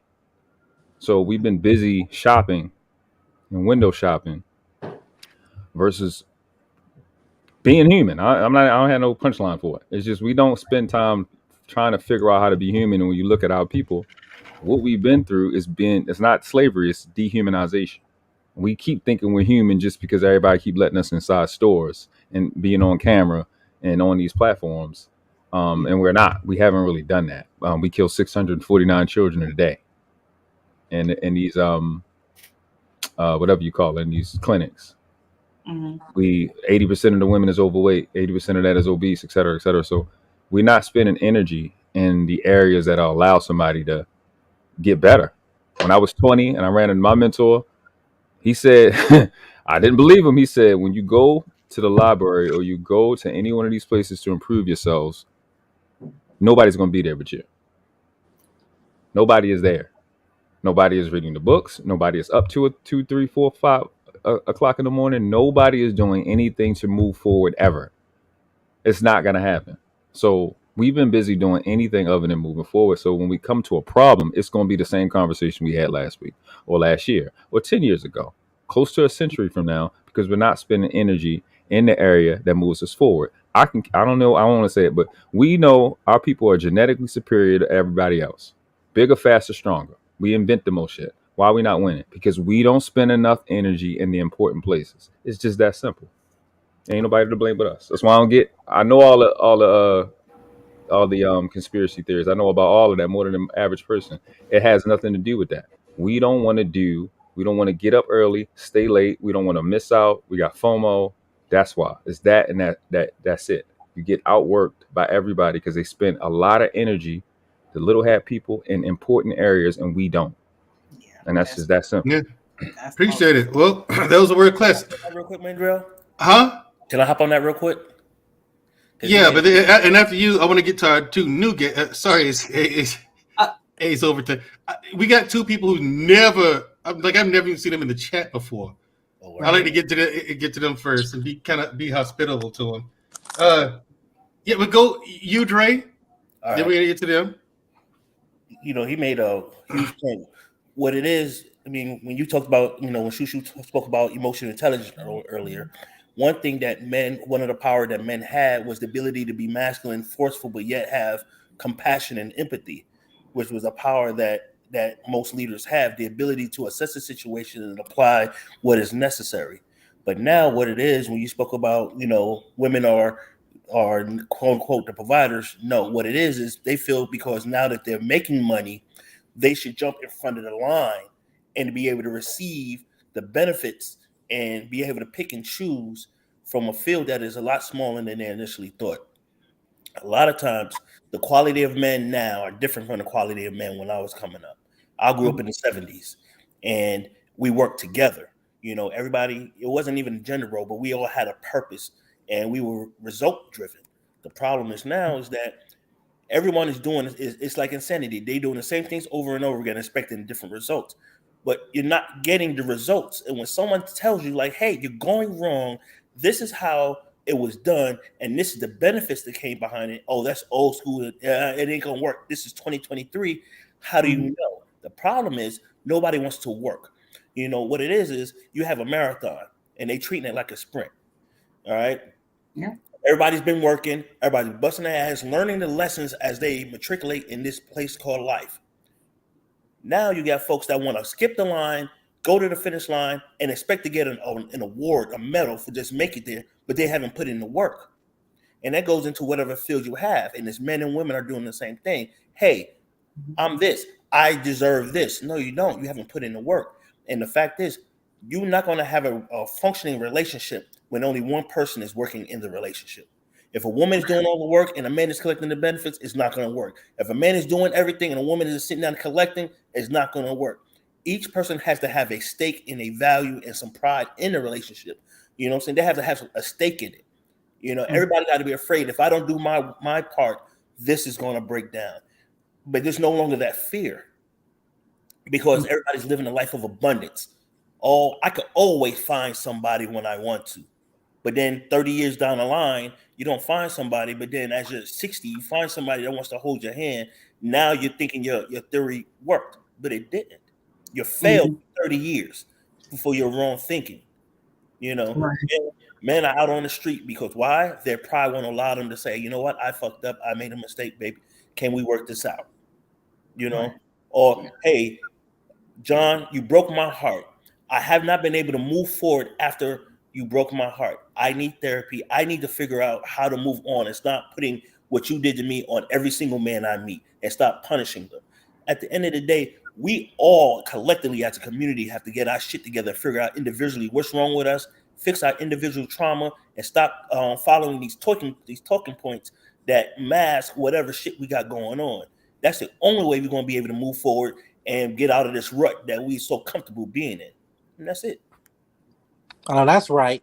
Thank you. All right, next is and shout out to we got a cash app from Andre.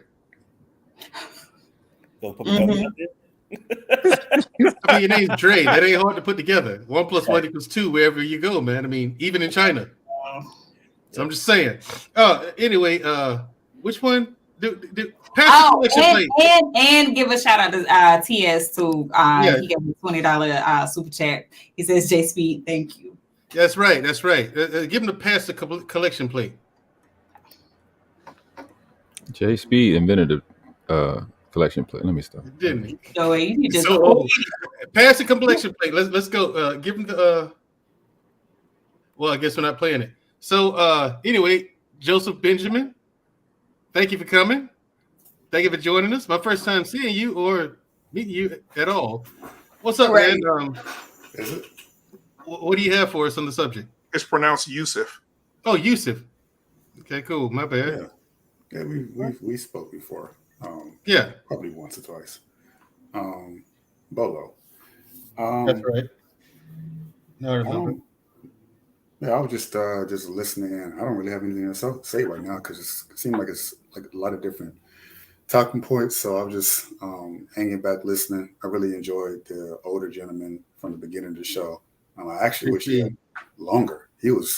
I know he's talking the truth and speaking facts because I have an uncle, 2 of them who are still around his age who speak about the things he spoke about. But he's definitely a little bit more, he's more raw with it and more blunt and honest about it, which is something that I grew up with back in the 80s and 90s. So it's something that you don't really see a whole lot these days. A lot of people are they're just too careful around people and they feel like they're walking on eggshells with all of these different, I guess, alphabet situations and weird biological differences that just doesn't make any logical sense, nor spiritual sense. So the fact that he just kind of cut straight to it, I really appreciated that. So if I don't know if he has a channel or not, but that's really all I wanted to come on and speak on to for the very moment. I'll put the channel in the chat. Yeah, he does have a channel, and J Speed is the real one. He is an OG. He is a real one, and that's a brother who's an encyclopedia of knowledge, man. Right, and he that's really why. is. Yeah, that's why I disagree with my big brother Scam when he said we're all stuck in 1968 because when OG came up, he was talking from that perspective from that year all the way up to where we are right now. Even what's her name again that wrote the book? I'm having a brain fart right now, guys. I'm sorry. Shahrazad Ali? Yes. When she wrote that book was written. What year was it written? 80? In the 80s, yeah. Right. And then if you look at that book right now, it's spot on to what's happening in 2023 for sure. Right. So you can look at it from a biblical term. You look at it from people that wrote books, but it's almost prophetic that how accurate this woman is with this book. And so I think that, not being trapped in 1968, big brother, but also just understanding that some of the stuff that we dealt with back then, and she wrote about it, and she wrote solutions. She didn't write a book bashing people. She wrote a book on, hey, this is what the woman should do, and this is what the man's, going to do, and people didn't like it. Now people are going back. Now people are changing their minds. Like, Ayanna was a very feminine, very much a feminist in that day, and she got, absolutely, and she was converted as well. Based on what she's seeing now in the climate that we're in. So I don't think that we're in 1968. I just think you have to reach back to something old to reference something that hasn't changed since then. I want to piggyback on that real quick. I think with Ayanna, the issue is that she's now realizing after she's like not even 6. I think she's older than Oprah at this point. Yeah, but she's older than her. But it took her decades to get to the point where now she opened her eyes. It's like, okay, it took you decades to get to that point, and now she's trying to go back and tell other younger women who were like her at her age when her eyes were closed. But to get to where she's at, it took her decades to get to that point. I'm not saying that it could take decades for a lot of these women to get there, but we're seeing the result of that. We're seeing that a lot of these women who are in their 20s, in their 30s. It takes a long time to break whatever habits, whatever upbringing that you had when you were younger, whatever feminist mindset that you had. It takes a long time to change that kind of character to the point where you become like an Ayala Vanzeles, if you ever become one, which is rare. I have a lot of aunties who are like she was in her 20s and 30s, who are like she is, or the same way now in their 60s and 70s. I can't even be around them no more. These are my black aunties who I love, but nothing has changed. That is the majority. A lot of them don't become like Ayala. A lot of them are just going to be that way, and that's just kind of like, that's just what's in the water, and that's just going to stick. It takes a lot of effort to change the core of who you are and your identity, whatever politics you hold. It takes a lot of thought, effort, a lot of time. And like the other gentleman said earlier, he said, a lot of us like to be entertained. And Ayana, she did the work. She decided not to entertain a lot of things. She decided to do a lot of deep diving, but a lot of people don't want to deal with those, whatever demons they have going on within themselves that got them to that situation in the first place. However way they were raised, to break those curses that they had in the past, or whatever DNA bondage that they took on. A lot of them don't want to break that because it's a lot of effort, and it can be very painful because now you're having to abandon whatever identity that you had before to become someone different that you don't know what the outcome is going to be. But at least you know that if I'm this feminist person, if I'm this really aggressive, hard-minded type of woman, then I know that's something I can hold on to. That's something I can grab onto to the day that I die. So, and that is the majority. That is the reality. So it has to be nipped in the bud literally before the child is even born. They have to be raised a certain way so they can adopt those principles, because it's difficult to break those habits. Yeah, it is. Yeah. All right. Appreciate that. What's my man's name? Ace Overton? No. Who? Sparrow. Sparrow. Okay, so first and foremost, you going so out of order. Jedi Mike and Ace Overton were here before Sparrow came up. So I mean, Ace Overton said he could wait until last. Okay. He has a lot. Take your time. He says he has a lot he wants to touch on. So real quick, OG Speed made a valid point earlier. He said that in order to make the change that we need to see, and I thank him for coming up, because OG Speed don't do panels anymore, guys. No, he doesn't. Right. So everything you heard tonight, make sure you put that in your pocket. He said the reason that he does not do these panels is because every time there's a serious conversation, he said the people in the chat or the people on the panel, there's always, and no offense to Scam, but he said there's always trolling, always people talking about what people are saying, always talking about people's talking points. He said he's not able to teach in an environment where everybody's playing while he's trying to teach. And I just asked him to come back up. He won't come back up and give no more of those dimes because he feels like people play too much. So then now we got to have the conversation about, okay, so when do we get to the point where we start having serious conversation where we're not playing as much? When will we let people like J Speed really do get it off and really do have a conversation about what he's saying? I did tonight. Right, but I'm saying, he won't come back though. That's the point. Like, he has a lot to say, but he's refusing to come back because he feels like there's going to be we're joking too much. You know what, black man? I'm gonna tell you what it is. I said it before. A lot of times it's not really my problem till it becomes my problem. When folks can't really legitimately relate or have been into some of these situations and have true insight, it's always gonna be a joke. You know, and they don't take it seriously because it don't directly apply to them. So, you know, that's why, you know, Speed is like, fuck that. I got knowledge, and if you don't want to learn, you know, I'm not here to teach hardheads. When your cup is already full, there's no reason for me to pour into it. So y'all do your thing. Those who want to learn, y'all know where to find me. And that's how he's always been. Like, you can't give advice to those who don't request it. But those who are seeking the knowledge will always search for it, and they will be more receptive when they receive it. Yeah. All right. Sparrow. Spro, hello. Bro, okay, let's hear your insight. So, a lot has been said, but to try to keep it in the same vein as the last few points, while still trying to go back to other things that had came up during the discussion that I thought about. There's gods and clogs, you know. So some people are going to listen and apply the information where needed, and then others, they're going to do a variety of things that most likely aren't good. Talking about like men and women and like all this stuff, and I'm of the belief now that both men and women are gravely out of order. And we're seeing something now, I would say, over the last, I want to say 15 years, and it's like still currently going on. But the thing is, we're not going to see the positive and or negative results of it until maybe another 20 years from now. Smart people are going to take useful information and apply it where needed. They're going to eat the meat and spit out the bones. And then those people are going to have children. And then they're going to teach their children. And chances are that their children will listen and adopt that. And then they'll pass that information on. And not even if they have children, they're going to meet a young bull or someone's going, come under their wing with a similar problem. They're going to pass on the information. And then if that kid is smart and not stupid, he's going to apply the information.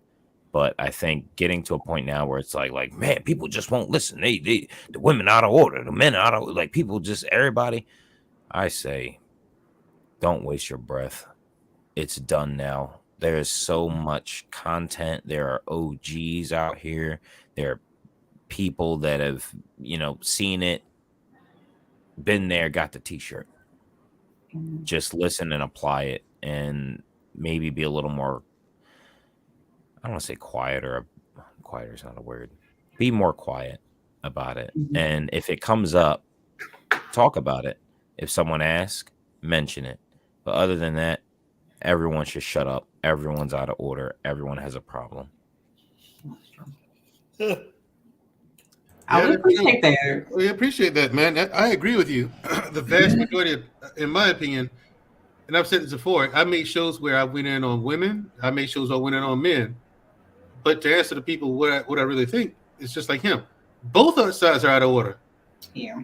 That's why it's so hard to find someone who's well balanced. You know what I'm saying? So, S-Pro, can I ask you a question? Yes, certainly. Absolutely. So when you say both sides are very much out of order, my question to you would be, what does in order look like for the people who are looking for a solution? What do you think the in order would look like on the man's side, and in order would look like on the woman's side to bring them back together to balance the relationship? What are those? It's always going to be different. So I think we all would agree that men and women are different, correct? Absolutely. So if we're different, our good things are going to look different, and our fuck ups are going to look different.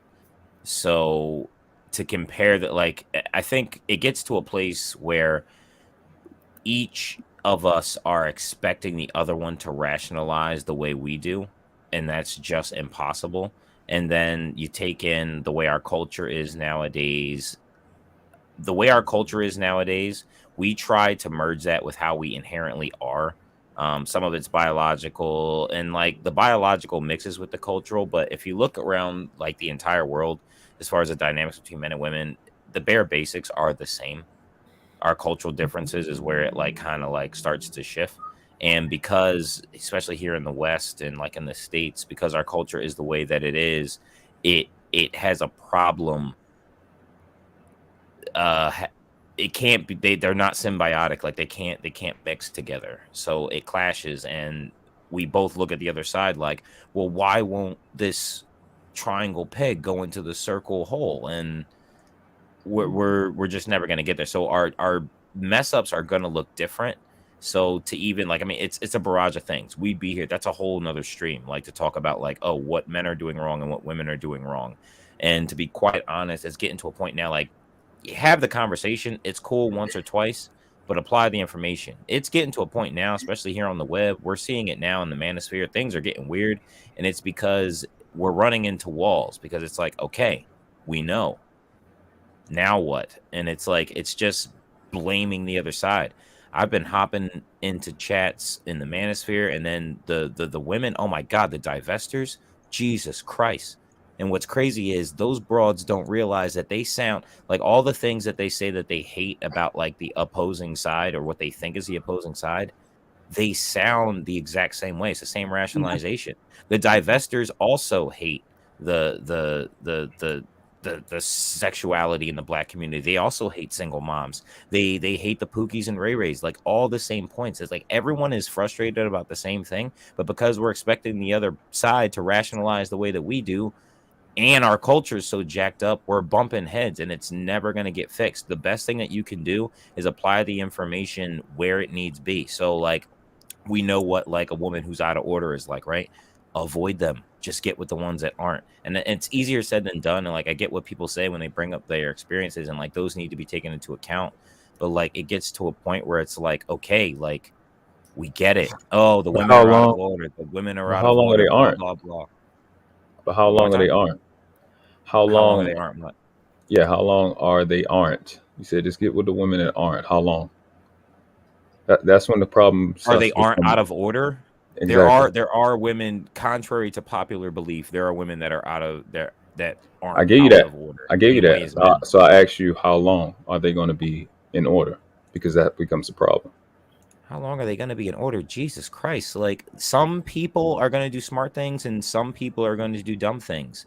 The chances, get this, everyone makes mistakes. Pencils have erasers, broken crayons still color. I'm not saying you don't take into account someone's L's and stuff like that, because it can tell you about a person, but like to just pinpoint, like it's getting to a point now where people have gotten so cynical. It's like every little thing, like even your question, like, oh, like until when? Like that means that there's a cap on it. Maybe there is, maybe there isn't. But if you're going into a situation, because we're talking about men and women in the dynamics, so that means I would hope that everyone here is talking about family building. So if that's what you're talking about, and that's the way that you're going into it, then Jesus Christ, we're identifying a quick fix versus a real solution. Because a real solution is passing on the information that we have now. So we recognize that there's a problem. And so if you recognize that there's a problem, the opposite obviously would be the solution, right? So you just apply that where it needs be. And then if like a young bull or if your children are going through the same thing, you tell them also how to deal with the situation. And chances are they will listen to the information, and then the pattern will repeat itself. That's all you can do. Well, go back to your thing. You said the one, just get with the ones that aren't. Sometimes they aren't because that's the fad for this week. So how do you distinguish between buy a dog and die alone? Then Jesus, like if that, then there's no hope. Then there's no hope. Well, that's for you. That's why we speak, because there's people that just want to do the quick thing, and there's people that know how to solve the problem. Like when I spoke, I acknowledge a law, I acknowledge the habit over time. So how do you change the habit over time to identify what the problem is? You pass on the solution to the problem, and you hope to God that people are smart enough to listen. Again, what was the problem over time? What's the actual problem? Where did it come from is what I'm saying. Our culture as well. I said it before, but I will repeat it. Our culture is clashing with how we are naturally, and it does not mix. Why? There are other factors. Why? Yes. Men and women act a certain way, and we live in a progressive society. The problem with progress is that there doesn't seem to be a cap, and that in itself is the problem. You're always going to, if you're always striving for progress, you're never going to be satisfied. So eventually you're going to start getting into nonsense world. It's a bunch of things. It could be CRT. It could be feminism, at least what feminism turned into. It's a bunch of things. Eventually, when you keep trying to like, oh, we're progressive. We live in a progressive state. This is a democratic society. You're going to, eventually it's going to turn into nonsense world. So that's what we're seeing. And those things, get this, it would manifest in any other way. It's manifested in other ways. It's not just the dynamics between men and women. Our society in the West as a whole is starting to, like, people are being like, what? Like raising eyebrows. Men and women, that's just a piece of it. There is, our society is, we're showing all the same signs that every major civilization showed before they collapsed in on themselves. We rebuilt, but that's just human nature. Men and women and the dynamics between it, that is important, because that's how we keep more people, and we want more people because we're animals. Yeah, just more people. That's the goal. More people who will contribute to society, and so that we can just keep doing what we do and eat and sleep and play and learn and build and grow and work. And that's the point. So because of all those things, like, again, that's a whole nother stream. There's, if you want to get into every single little detail, but we're clashing. So we're out of order. If you want to break down all the different out of orders, yeah, there's a million other streams. Type in Manosphere on YouTube and you'll get a bunch of lists of all the different reasons. But that's at the surface level core why. Hey, you know what? Thank you for that perspective. What I'll say, and then I'll land, is that I do believe that is important, because what the goal now here, what we're trying to do with Shushu and Mandrell, have done an excellent job in the last few weeks of doing shows like that. Also, this network, period. And so I believe that conversation is necessary. So, however, we can have a show. We can have that gender show masterclass with a lot of them mature adults on the panel. A lot of like handpick some people who have a great perspective like you just had, and to have that conversation, and also have Shushu here, right, from a female perspective, and a few other women who can have a conversation without getting, without going to the bottoms, as they say, in the heat of the night. So we can definitely do that. So if you want to put your information in the back, man, I'll definitely reach out to you, and I'll let you know when that day is, and we can definitely address that topic as well. Cool. So if you want I'll I can reach email in the back chat. Yeah, thank you so much. I appreciate you, brother. All right, Mandrell, I'm sorry. Go ahead, brother. Not a problem. I heard that. That's what I like to see. Someone challenged it. Okay. We have a new one coming up. Dirty folks, I don't know if you and after him we're gonna get Ace Overton. Dirty folks, I don't know how much of the show you saw tonight, but tonight I played videos, Shu and I, of a conversation between African American people, men and women, from 1968. All right. And it was the same fucking Shmaria. Did any of that sound familiar? Yeah. Same talking points, same conversation, same answers. It's the same. So in 55 years, we're having the same exact conversation. Of course you are, because y'all talking to girls with clothes on. Nobody's learned anything, dude. Girls can't learn. They feel shit. Let me explain something to you. Wow. Girls can't learn. Hey, man, I ain't trying to. I let y'all talk. I was on mute. Check this out. Let me explain something to you. Women are the opposite of everything men are. Men are structure. Women are freedom, which is chaos, but they don't understand anarchy is freedom, right? That's why every city with a dyke mayor has the biggest kill zone, because girls are freedom. Women are. I'm gonna tell you who said the best thing in this whole string. Well, first of all, the only reason I came up, Mandrell, you did a great job yesterday. I was shadow watching. That show y'all did. You did great, sir. Especially for a light-skinned dude with no eyebrows. You were absolutely. Hey, yo. With no eyebrows. You can stop it. What show did you see me on? Damn, what was the name of that show, bro? Was it about leadership? It was whatever it was, bro. It was like yesterday's show, bro. It was a great show. Okay, yeah. You did good. I was proud of you. Appreciate it. You know what I'm saying? You ain't even act like skin. You act like, it's a whole gorilla. Cheers. But as far as this goes, I'm gonna tell you who had the best interaction in this whole panel that I listened to so far.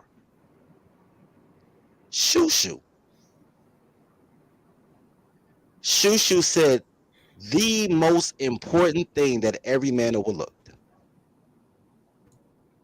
Shushu said what I always say, Tyler say, is first of all, let's first we have to agree that men are problem solvers. I heard the guy right before me say that, but we have to agree that men are problem solvers, right? And then you have to decipher a problem versus an issue, because problems have solutions. Issues are all emotional, right? There's no solution to an issue. You not liking chitterlings is a you problem. It's not a me problem, right? You crying about it, I don't care. I don't like chitterlings, but I'm using that as an example, right? So here's the thing. Shushu said the most common female phrase ever. She said, when I tell you my problems, I don't want you to fix them. I just want you to listen. Women don't want solutions. Guys are trying to make solutions for what are issues that they think are problems. Girls don't have problems because they don't have a system of reprimand. Nothing happens to them. Y'all relationship problems are really man problems, but y'all afraid of girls, so y'all afraid to be men. It's not for the women to worry about the solutions, but that goes without saying. You shouldn't have to say it. Any man that is a man, like, again, all the talking points are like, oh, men built society, blah, blah. If that is really how men felt, so I think I'm agreeing with you. If that's really how men felt, it would never have to come up, because if women are as fickle and chaotic and dumb as we think they are, then they'll get in line with whatever we're doing, right? Exactly. So if we were to do what we were supposed to do, then they would get in line. Now, again, but that goes back to shifting the blame thing. Now, I'm not necessarily with that there, but let me flip that. Black is for women, gays, and felons. Unless you have a felony, you're a man that's overcompensating to be a woman, or you're a woman. Nothing else. That's black. Y'all are having a black discussion, but you're acting like black men. You're either a man or you're black. You can't be both. So what you're saying is true. You are agreeing with me, except you're seeing it as, because the issue is that black men are egalitarian because they really act like women. They're egalitarian. They care about what girls with clothes on say. They care about her feelings. They think that she's black because they play color code games, so they let lesbians be mayors, and then everybody in Chicago and Baltimore dies. The whole thing is girls with clothes on should never talk, but yet and still here we are. And if they're going to talk, God bless men with the ability to hear white noise, so men should never listen. But niggas listen. So the problem is a nature versus nurture argument. It's not a man versus woman argument. It's a nature versus nurture argument. Because in my natural law, I will block Shushu out for 45 minutes and be like, for real? Word? I'm scrambling eggs. I got the phone on mute. I don't care what Shushu says. She ain't gonna say nothing important. Girl ain't never said nothing in your life to be like, yo, let me look that up. Girls don't say shit important. And I will 45 minutes on mute her until she be like, I feel like I knew my whole life. Because that's how I know we gonna fuck. I don't care what Shushu say. Look, the whole thing, and we're gonna have a great relationship though, because I don't listen to her. Are you being black men are listening to women because they listen to their mothers and they listen to their K through 5th grade teachers. You're not supposed I don't to even think it's that deep, to be quite honest. So my question, I don't want to go down a rabbit hole at least too far with this. So dirty folks, my question to you would be, what is the solution now? Okay, here's the solution. And I say that all the time. Here's the solution. The solution is men come up with the solution. It's not a black issue, it's a man issue. Women are going to fuck the winners. Whatever solution works, women will come. If men are doing something, if just because women hate to see men enjoy life without them, they'll show up. Women will be part of the solution, and men have to create a clause for the solution when women show up. But men are the solution. So to ask me that is to take it, and it's not even 1968. They've been talking about this. Because when you're black, here's the difference between being black and being a man. When you're black, when black men do something, they name the thing. It's Black Wall Street. It's not O.W. Gurley. When black women do something, they name the woman. So it's not a hot comb. It's Madam C.J. Walker. When black women do something, it's Black Girl Magic. When black men do something, it's a racial pride thing. There is no time.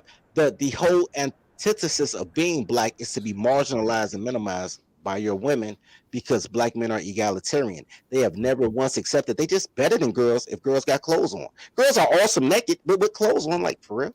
So since men have never really just been like, yo, I'm a man before I'm anything, yo. Shout out to Lou.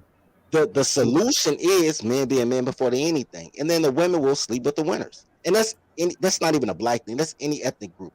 That's women in Normandy, France, sleeping with Nazis until the Allied forces came, and then they're like, "Oh my God, the Allies are my hero." They're just sleeping with the women. What's your solution? Well, no. I think we got it. I appreciate you, dirty folks. As always, for coming up. Thank you for your comments and your thoughts. All right, last but never least. Yeah. Dumbass. We'll get to my man Ace Butterfly. Thank you for being so very, very patient. I don't know what Jedi Knight went. He was going to be next, but that is crazy. Hold on, wait. Before you come in, let me say something. Real quick. Shoot. Because every panel I go to, they be like, yo, Dirty Folks, Dusty. Y'all do know I got 2 bachelor's degrees from Georgia Tech, right? I got 9 published books, 2 got awards from Printers Row and the LA Writers Guild. I am been in 3 movies, all type of shit. I'm pretty awesome. I got books in Chicago public school systems, set up a whole curriculum for them. The fact that once you say that, yo, men come first, they call you Dusty, that's a black issue. That's not a man issue. And that's what I'm talking about. I'm a PhD. It's I'm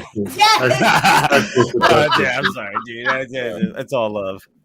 Actually, it was a dust issue, but continue. Yeah, I got you. But here we go. Ace Butterfly. Now, you saw the videos. I think you saw the videos because I think you were here earlier. I did.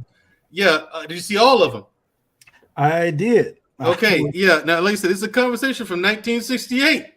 That's 55 years ago. We're still having the same exact conversation, and they're making the same points. Mm-hmm. They're giving the same answer. That's the part I'm chuckling at. I was like, 55 years, we're having the same conversation? Of course we are. Nobody's learning anything. Or at least what solutions we came up with, people are not putting those into practice in mass. There's not enough to make a difference. So, Ace Butterfly, what say you, sir? What would you like to address? You have the floor. Have at it, man. I'll try to make sure my points are as quick and to the point as possible. As far as for that, that's just the recorded history. That's been an ongoing thing throughout all of history. And unfortunately, like most of the people who spoke upon here, I'm very much for equality. This whole idea that men have to somehow be elevated above women. Literally, we had a whole thing of women's suffrage. Men of the earlier generation, literally, you had women because they had no other options. And now most of the guys that I hear about nowadays that are complaining about these modern women is because when women have options, you're not the option that's chosen anymore. You're no longer actually a need, and you aren't good enough to be a want. Point blank, period. Be mad about it if you want to. That's what it is. If you're struggling to find a quality woman nowadays, one, there's 8 billion people in the world. If you think that every single woman you meet is going to be a great one, you don't know how random select works, and you should play the lottery a lot more then. But you want to be a good person. You want to find a person of equal values that you have.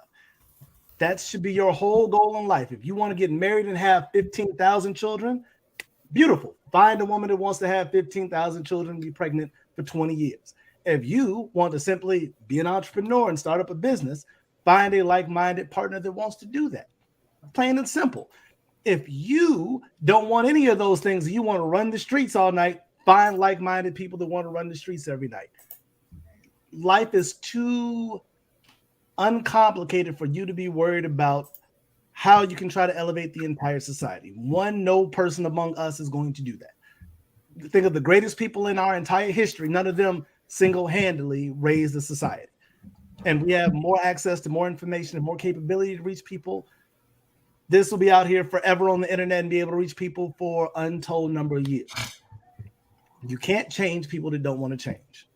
In the same way that some of the people that I've been on the panels with that we've shared, I don't agree with a lot of the things that they actually say or they believe. We have massive conflicts, especially if we say the religion word, because my thoughts on religion are similar to how many of your thoughts are on modern women. It's a fairly useless thing in my book, but if you like it, that's fine. Just don't make your religion my problem to deal with. Don't make your religion a part of the laws I have to live by. Don't make your religion something that I have to abide by in any way, shape, form, or fashion. And you're free to do that as long as you harm no one else. Now, if you come for one of my friends because you say that they're abnormal by your fairy tale book of lies, whatever, that's an issue for you. That's not a problem.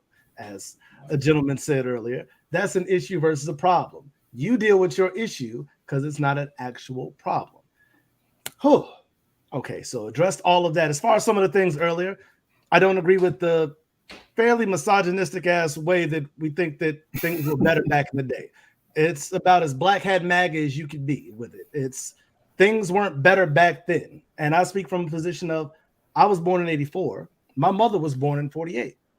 My family grew up on a sharecropping farm. I am technically only 4 generations away from the slave owner that bought my family, which as far back as my records can go, Judge Samuel Overton, who founded Memphis, ironically, but had farms in Louisiana, because when you're rich and white, why not?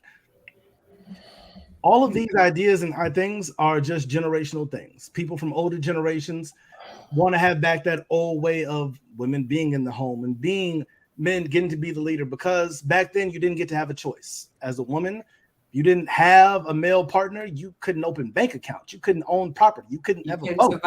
You couldn't survive. So if you didn't get a actual husband, you weren't considered a viable part of society, which there was an entire movement about, which for some reason is glanced over in most history books nowadays, because it involved women and didn't directly involve men in any positive way. It's not something that's talked about or even thought about as viable. All these things happened literally. What was the name of that movement, if you don't mind us asking, please? The women's suffrage movement. Okay, go ahead. I'm sorry. Mm-hmm. All those things that happen are fairly new in the whole span of things. Even America as a nation is the newest nation generally around. It's a couple of 100 years old. Most of the things, us as Black people being able to have Black spaces, I mean, legally it was allowed in the 60s, but we all know that legally and actually being something we're allowed to do are two completely different stories. So legally, while Ruby Bridges is only 70 years old and just got to integrate schools, we're still coming at a society from a large disadvantage of where we started from. Black people just tend to overachieve whenever we get into a new space. So we've made up such a drastic difference from now to where your grandparents were that it seems almost like two different worlds. So the space that we're in now, a lot of it is simply just understanding what you want in that space. So as far as it goes for the whole conversation, in our society, there will always be people like in that video. There will always be women that say those over-the-top ass generalizations that had nothing to do with exactly what is said. There'll also be men that says they need their woman to be subservient to them and let them lead, which, as we've all repeated repeatedly, if you need to have somebody let you lead, you're not a leader. Point blank, period. As simple as that. So I think that hit all of the topics I could in a fairly quick time frame to address most of those things out there, but it's as simple as that. You can't cater to those in society that don't want to be catered to or don't care about those things, but you can help elevate others who want to change and want to do something. If some of the people watching the panel want to follow some of the things that were said here tonight, and they think that's how to help Black culture, cool. I don't agree with it, but find you a partner out there that does, because I'm sure one exists. That's not the type of partner that I look for or the ones I enjoy being around. Okay, and I have a question after all of that. What woman are you? First of all, you're not married, right? I am not married, no. Okay, so when you're looking for your wife, of course, well, we're not going to say wife because wife is a spiritual thing or a church or a biblical. You can say wife or partner or any of the things. Yeah, we'll say woman that connects. So we'll do WTC. Right. Woman that connects. We'll do WTC. We're gonna change everything. So when you're looking for your WTC, what are you looking for in her? What does she have? What qualities are you looking for in this woman? Are you looking for her to be working? Are you looking for her to what things are you looking at to be with this woman? All right. So to give you my dating profile, I guess have that out there for you. The thing that I look for most is I'm a sapiosexual person. Is I need to have an intellectual connection with you. Oh, I agree with that. Somebody who is subservient, because if you are subservient to me, I view you in the same way that I would view a child or a pet. You're something that has to be kept and managed. And I, while having a partner, don't want someone that I need to manage in any way, shape, form, or fashion. I prefer to have someone that I consider an equal on the same level as a business partner in life. Ideally, if it was a board of governors for our relationship, we both have a 50-50 state control, and we have board meetings about how the relationship is going. And if the partnership isn't working out, one of us has to sell stock and move on. So basically, okay. Okay, hold on. I see a lot. I hear a lot of appreciation for your comment. So let me ask you this. So basically, what we're saying is, by the appreciation that I see, and versus what you said, you're saying that marriage is now a business. It has nothing to do with love. Has nothing to do with how you connect with a person. It has nothing to do with bonding with a person. But every morning you wake up, you're looking at a board member. You're looking at someone that you're in business with. That is a misinterpretation of my statement. I agree. Because I said I was sapiosexual first, which means I have to have a deep emotional connection with you. For me, even to be sexually attracted to a woman, she could look good, but if she begins to speak and I instantly cringe from the thoughts of things that she's saying, doesn't matter how willing she is, I'm unwilling at that point. I want nothing to do with her, which thankfully over life, I've been able to gravitate towards people that can stimulate me mentally and intellectually versus just one that looks good physically, because the physical is, I mean, there's 8 billion people. There's always somebody physically attractive out there somewhere in the world, but somebody that I find that I can hold a conversation with, someone that I look forward to speaking with, someone that I want to spend my time with, someone that I want to grow with together and having a life, which, if you want to use my analogy, having a life together and managing it correctly is very much in the same vein of entrepreneurship and managing a business. There's a lot of different aspects that you have to constantly keep up with and make sure that things are okay, because if something falls down or falls apart in your business or your relationship, then it goes that way. Now, that doesn't mean my relationship has to be like a business. It's not purely transactional, but the transaction is us wanting to be with each other and enjoying ourselves emotionally together. Now, I do agree with the sapiosexual when you mentioned that. I agree with that part of it, because you should be able to connect with someone on a mental level before you move forward with them, because sex is a temporary feeling, because you can get it anywhere. It's anywhere. It's free. It's discounted. It's you can get it discounted, free, and then if you do have to pay for it, it's 75% off. So I do agree with the sapiosexual part of what you said. However, I didn't mean to misinterpret what you said. That's just how I took it. And so I think it was the delivery of it, because when you brought a board meeting 50-50, we're in, I was trying to think of the other word that you used, because I don't want to misquote you when you said that, I look at her as an equal. So I wanted to address that part, then I'll move on. You said that if she's an equal to you, can you please define what equal means in your relationship? Because I know equal means different things for different relationships. So in your relationship, when you say equal, you guys are equal. What do you mean by that? I got you. What I mean by equal is that we have a equal say in what comes on, because much in my whole belief about life and ideals is that, much like picking a partner, you shouldn't have a partner that was chosen in a vacuum. I shouldn't be the one you want, much like back in the 60s, because you don't have any other options. I don't want you to need me. I want you to want me. And if we want to be together, and then at that point, our ideals, they can clash. I have no problem defending my ideals if I believe they are right. We can speak until one of us is convinced one way or the other, and we come to the idea of what is the best way to go about it. Whether that's from a logical perspective, whether it's from an emotional perspective, whether it's from some irrational fear that you haven't addressed and might need therapy for, whether it's from a statistically and historically provable way, however we go about having that discussion to get to a better idea, we come to that decision together so we can move forward together on that being the thing. No different than any other decision that's made by generally a group or consensus. You get a consensus in your relationship. If I'm dictating to my partner what we're doing, then we're not equals, because if I'm dictating to you, I am, for lack of a better word, I'm your boss. I'm your supervisor. I'm, in another term we might want to use, your leader. And in that case, just because you're the leader, as also said, many people shouldn't be leaders. Many people aren't made for leadership, but many of them try to step into that role and go down in fanning flames because society tells them that they have to be a leader, even though that's not what their tendencies are for. And speaking of flames, just another question. I know that I probably already, it's probably a rhetorical question. But in a situation where there's where you have to act as far as being with your WTC, what happens in a situation where you would have to act? Because I know provide and protect, we're not talking about any of those things right now because they're tied to religious beliefs. But I'm talking about when you with your woman and someone comes into your house unannounced. I knew you were going to say that. I knew. They both got to go downstairs side by side.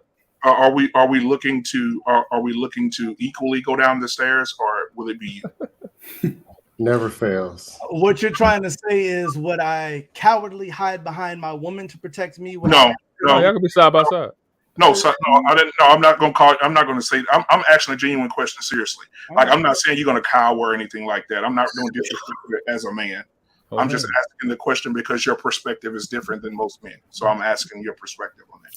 Well, to put my idea to it, I would go from a logical way, depending on who my partner is. Depends on how capable she can be. If she's someone who is not physically active or capable in any way, then her being in the situation would be the same way as having the pet or somebody around. They're just a bystander, could get in the way and might get harmed. But depending on the women that I know, such as if it's my friend's wife, who is a 9th degree jiu-jitsu black belt who can throw a 300-pound man through a wall, then definitely she can come back me up with whatever the issue is, because she can generally hold her own in any type of confrontation, and logically probably can disarm somebody quicker than I can in close quarters combat. Okay, cool. Is that not the outlier? I mean, you make a good point. Extreme outlier. It is outlier. But the thing is, 9th degree black belt. And she's not, and plus, if she's a 9th degree black belt, unless she's like 60, 70 years old, she's not a 9th degree black belt in Brazilian Jiu Jitsu. Correct. That's just, can we? Well, I think that's the point. The point is, if she's more skilled in that area, then yes, she can back him. Yeah, well, his thing is he's using the right. Hold on, black man. What he's doing is he's allocating his resources in an efficient way. The best tool, the right tool for the job is what is the perspective he's taking. Is it the position he's assuming? And as a leader, that is what you do. You use the right tool for the job. You don't use an Allen wrench if you need to change your oil. Like nothing, you're not changing oil with an Allen wrench. You're just not. You know what I'm saying? You don't use a saw for that either. So you gonna use the 9th level of jiu-jitsu against a gun? Against a gun? Well, if all I got is my hands, what else you want me to do? Actually, against a gun, you die. We going off. I mean, okay, conversation because that's an idea about guns being way too. So here's the thing. So you had mentioned Ace earlier. You said that it wasn't as we talk as if it was better then than now, right? Now, since 1973, our women have murdered 24,114,000 children in these clinics. Then versus now, 80% of them are obese, 80% of that is overweight. I'm sorry, in reverse, overweight, and 80% of that is obese. Now our children read at a 3rd and 4th grade level versus before. Now the marriage rate has dropped. And this is what I spoke about when Mandrell asked me the question. We are too busy having a consumer experience versus a human one, because a human would not look at that difference from then to now and think we're doing better. You would automatically look at what was there before and you reference women's suffrage as better than now. Here's why. When you're in business and you're actually responsible for your environment, when you take on these things that women couldn't do, there's something called liability. So what also those women were avoiding was liability, to not be responsible for millions of people. When you're a homeowner, you're not just responsible for your home. You can't just do what you want, because your neighborhood, your house, your property affects other people's property. So along with that, until the mindset shifted to now that those are options that we were called. They didn't have those options then. The mindset shifted through TV and marketing, but before they were being relieved of liability. That wasn't the concept back then. And the reason for them to want to get married and put themselves in position is because the things like war took place. and guys did some weird shit like not coming the fuck home back, not come back from war. You understand? So I hear you. How we retroactively are looking at the past versus right now is a serious problem. I get your angle, but it's not really hitting. Not when you bring in facts like I brought in, because those are backed by the CDC. I mean, if we want to bring in facts, I don't mind addressing those. I find myself personally as a history buff, and a lot of the things you said are being said through a skewed angle to try to reinforce your point even more. No, it's chronology. It's not a skewed angle. It's actually chronology. We were comparing the two. Mm-hmm. The human quality has declined dramatically, and we ignore that because we have more consumer experiences. We get better, I guess, financial advances through technology, and we think the human part is better, but everything that comes and everything that relates to being a human, our health quality is declining. They can keep us alive in hospitals a little better, but us being human, birth rates, everything is dropping. So people would say it's worse now than it was then. So they would look at back then like, yeah, those people aren't as obese as we are. Those people are a little bit, they have more trades, they have more skills, they have more time. Yeah, people would look back in that time and think that's a little bit better than what we got going on now, where we don't have to have the fear back then of sending our children to school and then they have to learn from some trans person. Or a trans person, that's the thing that bothers you? Oh, out of all of the things I mentioned, the trans thing is what you brought up. The 649 children died today. That you said, and you're equating it with all the other things. So I'm making sure that that's all an issue for you, because if that's your stance. 114,000. You could have brought that one up. I'm sorry. Which issue would you like me to address? As I don't whatever one you like you chose. But you literally just complain. Okay. Don't take the bait, Apes. Don't take the bait. I'm not. I'll keep it as simple. When we're speaking about the idea about abortion, it's a simple ass idea. If you want to have a child, find a partner that wants to have a child. If they don't want to have a child, don't have sex with them and don't have the chance of having a child.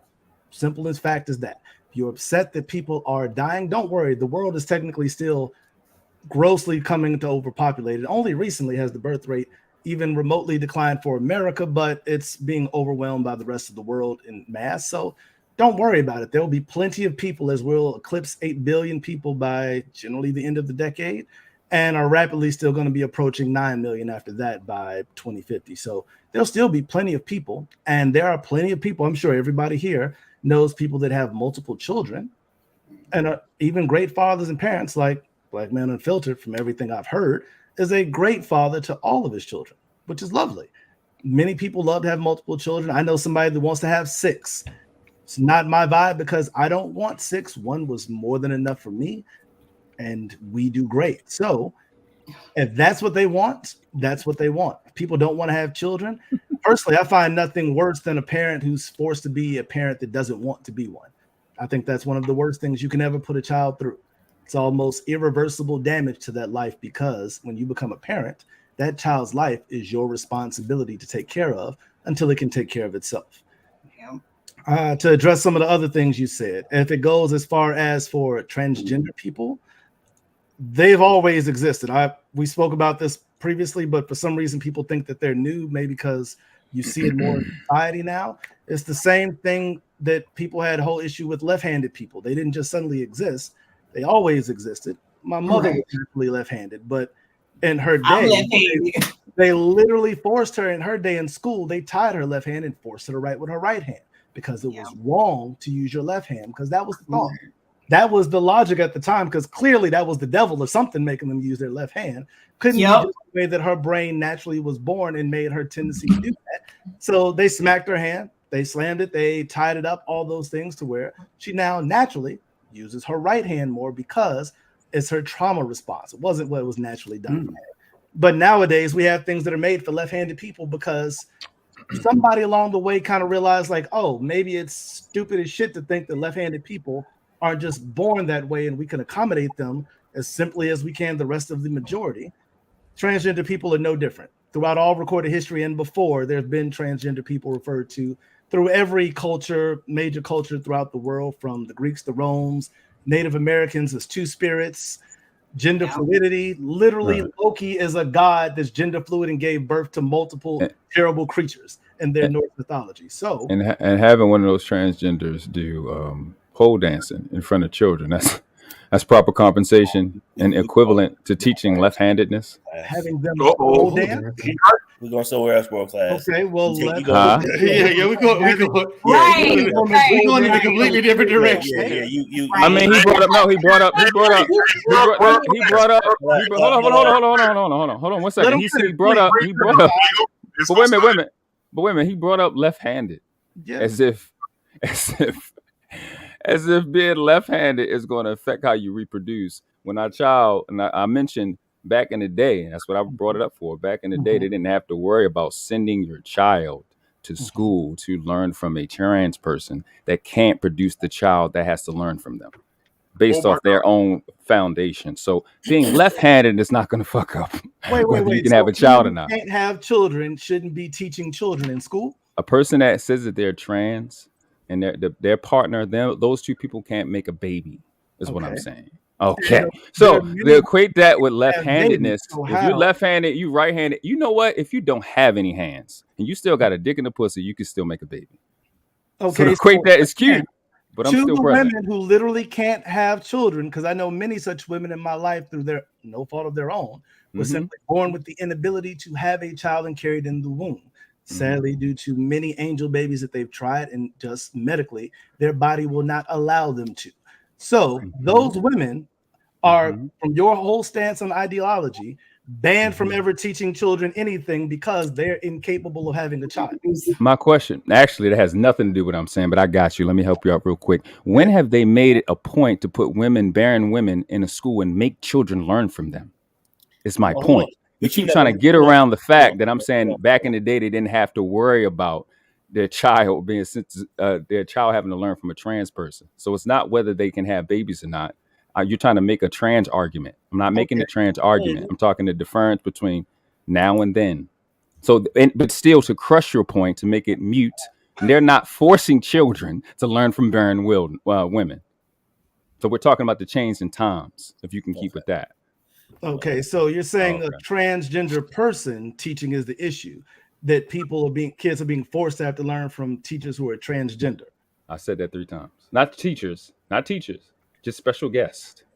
Special guests. So people that are up there just to be up there because it's mandated in that school district at the time. So it's mandated for them to learn about. Because we didn't have to worry about that back then versus now. So the value and the principles have declined since then. That's why people refer to that time frame as better. So learning about transgender people is a lesser thing. No, being forced to. I keep saying forced. You keep changing the word. It's not going to work over here. It's not going to work here. I'm sorry. So being forced to learn about transgender people is a lesson. There we go. Yeah. Hold on. Ace. Every time we bring this up, y'all run from it. I know, I get it. But here's the thing. Ace, that's that question. But that's not, fellas. This is a good conversation, and I'm gonna do a show about something like this. Ace Butterfly, I like to invite you over for that conversation. Definitely. World class. Okay, because this is a conversation that y'all are having. It'll be Tuesday. That is a must-have. Is it a conversation? Yes.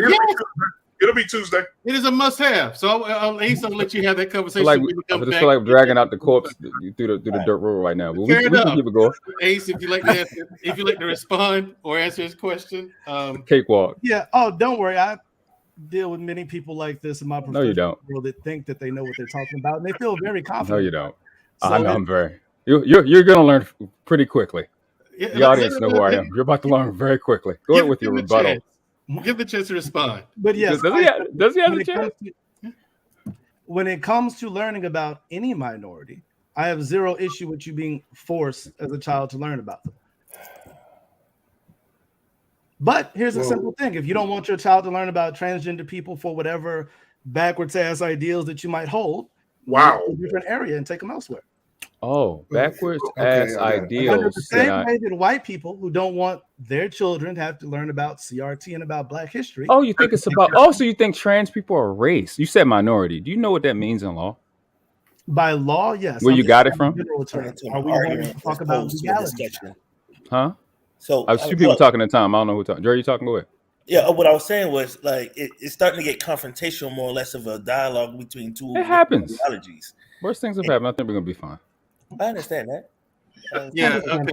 Okay. Let's move along then. Right, because we're stuck in the same thing. Yeah, exactly. Let's move and you're along. trying to individually dissect everything he says. Because I have some things I want to talk to Ace about. Something he said about. Okay, yeah, Andre, you go. By the way, for those of you who just got here, because we do have some people in the chat who got here late. Von Bryant, Information Man. Paul Hey, Bennett. Vaughn. Yeah. I'm calling you out by name. Hold on, Vaughn. Information Man. I'm looking at the camera. Information How you Man. doing, Information Man? I ain't even in the comments. Paul Bennett. And Von Bryant. You see, these are the kind of shows that you guys we can't afford for y'all to miss, because had you seen the videos earlier, well, you know for a fact Information Man would have been up here. Hell yeah, he would. Right. For a fact, like for a fact, like I would bet money. I bet 10 grand. Information Man would have been the first one to hit that link. Hell yeah. After seeing those videos he played earlier, he'd been right after J Speed left, he'd have been right back there waiting. Mm-hmm. Yeah, even J Speed cammed up tonight. Mm-hmm. Even J Speed cammed up tonight. I wish he could have stayed. I wish he could have stayed. But yeah, Information Man, had you watched some videos, he'd have been the first one up here spitting jewel. That's what. Just saying, the road not taken, I guess. Anyway, Andre. Yeah. Drake Blanco. My bad. You good? I mean, like I said, your name's Dre. It ain't hard to piece together. Right. Hey, I will tell you, when I was married, I actually applied that, that partnership, that business aspect. He was my business partner, equal say. But then my ex-wife always deferred back. I always had the final say. You understand what I'm saying? But when she felt empowered, there was a time where she thought she could do better than me. And I stood back and was like, okay, you can do better than me. You don't need a man. You're making your money. Let me see how that work out for you. And it didn't, because she always had to come back. I live, unfortunately, but fortunately, I make my money by living in a world of dysfunctional relationships. I investigate domestic violence and sexual assault cases. That's what I do. And I see what shit go wrong, and I see at what point both parties should have walked away. Right. But the problem is, what I see, what it is that right now with money comes pride. Mm-hmm. And a lot of folks are a little prideful. Women are becoming more prideful because they think they can do better, and men becoming more prideful because they're starting to feel inferior, because they're being belittled and emasculated because, I no longer needed, and I have to. Can I say this real quick, Dre? I'm sorry. Men have been feeling inferior and emasculated all along. And the reason why I say that is because anytime you need to make somebody else feel lesser than you or put them beneath you in order for you to feel like you're somebody, that's a self-esteem issue. Right. Wow. But the thing is, it always has been. Right. But the thing is, like that, I'm sorry, I'm gonna let you finish, but that I just have to say that. That's just point blank, period, what that is. A lot of these old school ideas about what a man is, a lot of those are closely aligned with self-esteem issues. I'm sorry, go ahead, Trey. Well, growing up, I was always taught that women were the gas tank to a man's engine, because no one can encourage and empower a man as the woman on his side who supports him. And when that support and that respect is no longer there, and the man starts feeling disrespected in his home and not being appreciated, that's not more or less of a self-esteem issue. That's more of an unappreciation issue, And the problem where most men was having with women making money is that you can make your money, just keep the attitude and the belittling behind you, because now you think of him less than because he's making less than. That's what it is. It's not a self-esteem issue, because there was a time when my ex-wife made more money than me.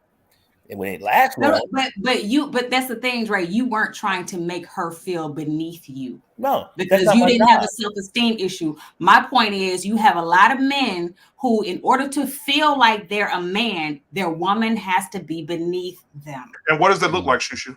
Beneath them? Beneath them? Oh, well, fall into your place. A woman, what's a woman's place? Seen and not you don't. I mean, okay. Well, yeah. Or for you got some men who a woman can work, but she can't make more than me. Anytime you have to stifle someone, stifle someone's potential or their goals or what they want, that I mean, yeah. And more so out of the vein of, like I said, if in order for you to feel like you're somebody, like you have to stifle their potential or stifle, like, you know, their opportunities, that's a self-esteem issue. That's bottom line what it is. Confident people don't have to do that. But it's a self-esteem Yeah, issue. I think that's a straight, because when it comes to most men that's thinking, or the people that I'm around, we don't believe in individual living when you're married. I believe in everything being one. So if she makes 150,000 and I make 100,000, we are making 250,000. So I'm not going to. I believe in that too. I believe, you know, we're supposed to be one. You know what I mean? But the problem is, like I said, anytime you have to stifle somebody's potential out of fear that they won't respect you or you won't have that control, that's a self-esteem issue. The whole conversation about women can't have it all. You either a career woman or you're a mother. I never agree with that, because I've seen so many women, and we all, as a society, as a culture, have examples of women who have career and family. The only difference is the women who have a career and at the same time are spouses and mothers, they have a spouse or a husband who works with them. Allows them the space and allows them the freedom to have their career and at the same time come home and still handle her business as a wife. Well, hold on. I want them to say allow, give them the space to be able to thrive and support. But right, I understand. Let me get back to Ace. Real quick, Dre. Did you see the interview with Tabitha Brown and Shannon Sharp? No, I don't want to see that. So she mentioned what you just said about having a career and being a mom. Mm-hmm. She said she does it all. She said someone can call her and tell her, "Hey, we got a gig for you that's going to pay $200,000." And she said she'll look at her calendar and it says my son's birthday, or my son has a graduation. Right, my son has a graduation. She says she will cancel that $250,000. She don't give a damn about that $250,000. She says she going to her son's kindergarten graduation, and she says so money ain't big. She said our money will always take the back seat to her family. She said I don't care how much I lose. She said the biggest opportunity I will turn it down for my family. It's only you can only have one number one at a time. I think that's why they be bringing that up, Shushu. Right. Oh, go because ahead. Dwayne, you're talking about a woman who makes. Hold on. You're talking about a woman who makes $200,000 in appearance. This is a woman who can afford to turn down that kind of. You're right. You're right. But you're not talking about the type of woman like my mother, for example. Come on. Wait. Hold on. She brought this up. She said career woman, and you can be a career woman and a wife at the same time and be a good mother and all this. Okay, if you can. Me being an example, as well as many people who have been in this example of a woman who could not be all of that, who tried to juggle all these different things and could not do it. She had the space and freedom to do it. This is my own mother, okay? And she, as a result, it's like an emotional disconnect that happens over the years. Now, no one really sees this happening because, she's making money, she's doing all this, she's a mom, all this other stuff. Now, on the surface, it looks good on paper, but then there's always going to be one area that's going to be lacking. If you're going to focus on any one area, you're trying to do three things at once. You want to be a multitasker, okay, great. But some area in that aspect is going to suffer. In my case, because she wasn't there, because she would come home at 9:00 at night when I'm already falling asleep, I barely know my own mother. I barely know her own age. And it's no fault of her own. There's no fault of her own. Nor is it the fault of those who are in a similar position as I am. But it's just that's the price that you pay. And I am a result of the price that has been paid for that to be. Now, the benefit, the price that was the end result was that, okay, we got a roof over our head, but there's a lack of love. There's a lack of heart. Do we hug? Kind of, sort of. It's weird to, like, it's things that you would do between a mother and son that you think is normal that I thought was normal until I became older. I said, oh, this you hugging girls. Okay, this is normal. Like, my auntie kissed me on the cheek for the first. I was like, oh, this is something that women do. Like, yeah, this is what I do with my kids, because she was a stay-at-home mom. So she chose to choose that lifestyle over a career. So did she have the choice to do a career? Sure. But woman has to make that choice. She comes at a crossroads. Same thing with a man. If he's going to go out and do this whole, provide for the family and take care of the home and make sure that the woman is allowed to do what is more in her natural disposition, then great. But if you want to, if the roles want to be switched and he wants to be in the home and she wants to go out and do the thing, I've seen resentment from that. Resentment from my own mother towards my father, who did exactly that. So, wow. It's the consequence of that. Now, here's the thing. Like I said, because I want to hear your input on tonight's topic, to be honest. Have you learned anything? Well, that was good. Yeah, that was good. That was a good answer. Thank you for that perspective, man. That really was. That really was. You were vulnerable, man. So I appreciate that vulnerability, brother. Right. Here's the thing, like, as far as learning anything, like I said, you guys saw it. You guys saw a conversation from 55 years ago, 1968. Same conversation, same topics, same talking points, same answers. 55 years ago. What did we learn? I was -20. I wasn't even born yet. Yeah, I was 10 years away. Stop lying, I think man. Drake wanted to finish his point. I'm sorry. Yeah, I'm gonna let Drake finish his point. Stop lying, Then we're gonna go with final thoughts. Yeah. Mandrell here was here that long. Mandrell was here. Finish your point, Dre. Yeah, I gotta remember it. Everybody went everywhere. But in reference to that,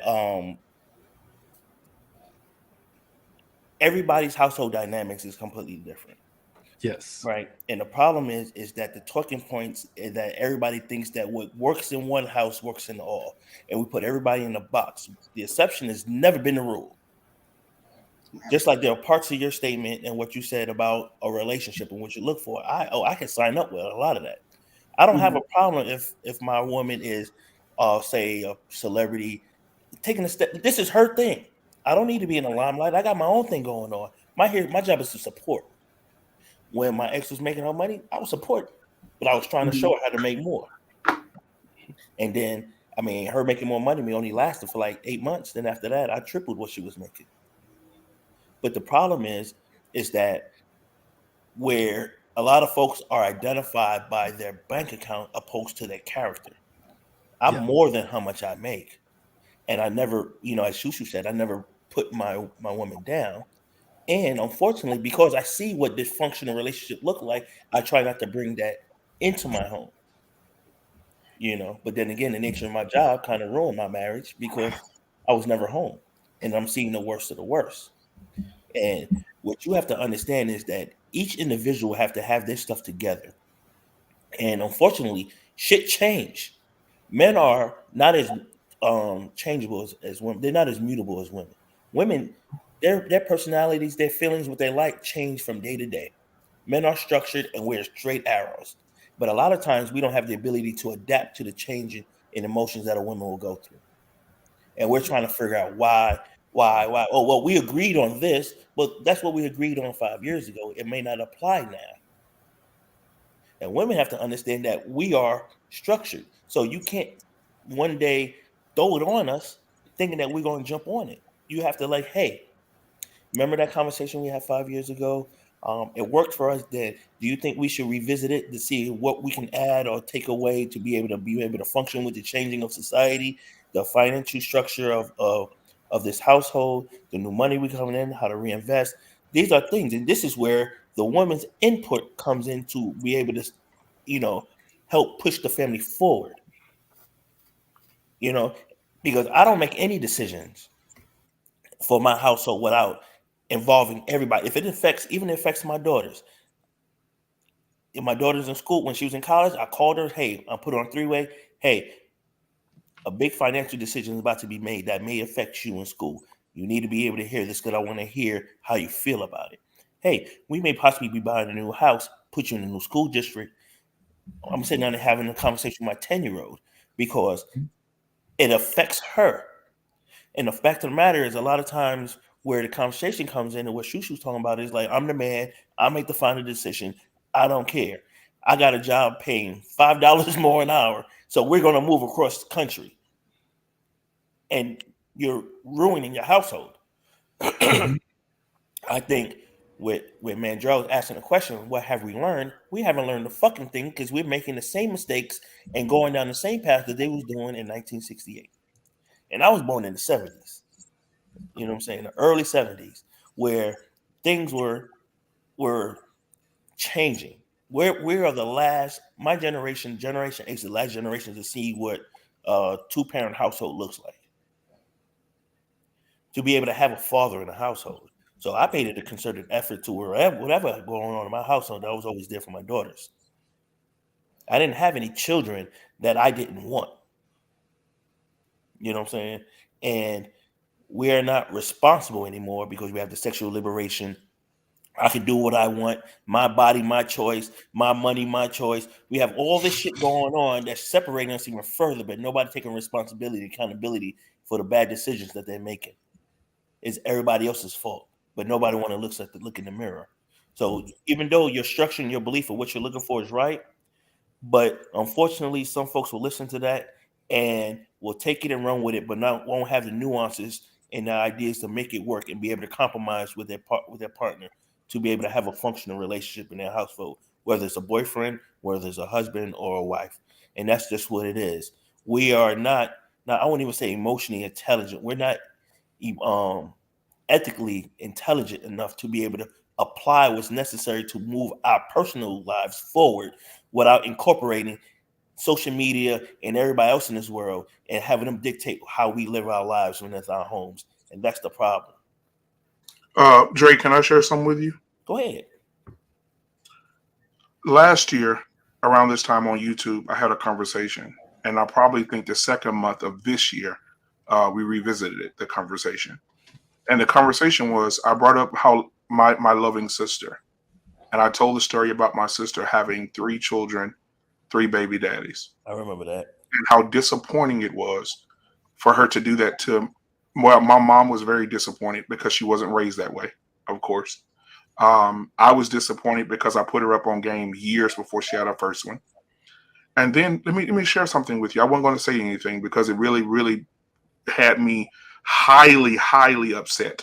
My mom, about 3 weeks ago, sent me a message and said, "Hey, baby, I got something to tell you." I said, "Okay, Mama, go ahead, baby. What's going on? Everything all right?" Mama says, "No, I just want you to know that you're a new uncle." I said, a new uncle. I said, what?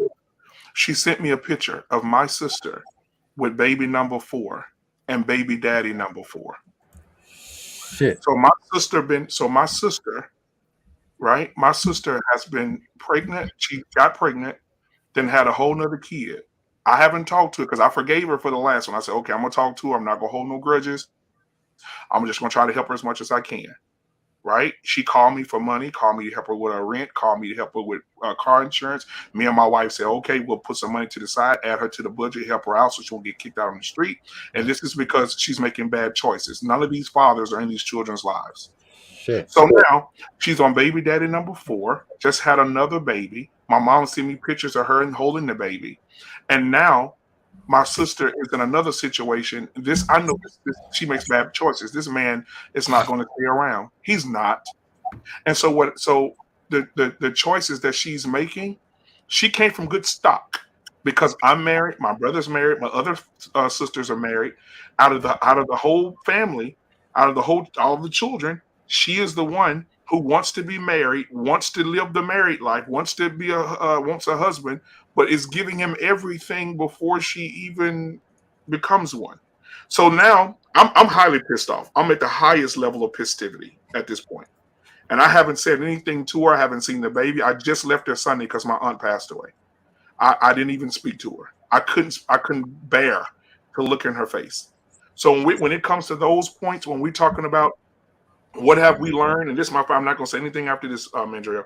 When we talk about what we have learned, Basically nothing. Because as a man who is married, who is an example of what a father should be and a husband should be of 14 years. I've been married for 14 years. And I have 6 children, 3 girls and 3 boys that I take care of. They don't want for any, well, they get everything they need and some of the things that they want. And I show her a good example of what there was. My father has a whole plethora of children with my mother. They've been married for 40 years. Right? So she has all of the necessary tools. And she's still on baby daddy number 4. I got a response for that. But unfortunately, Black, I'm sorry, let me just say this real quick, Drake. Unfortunately,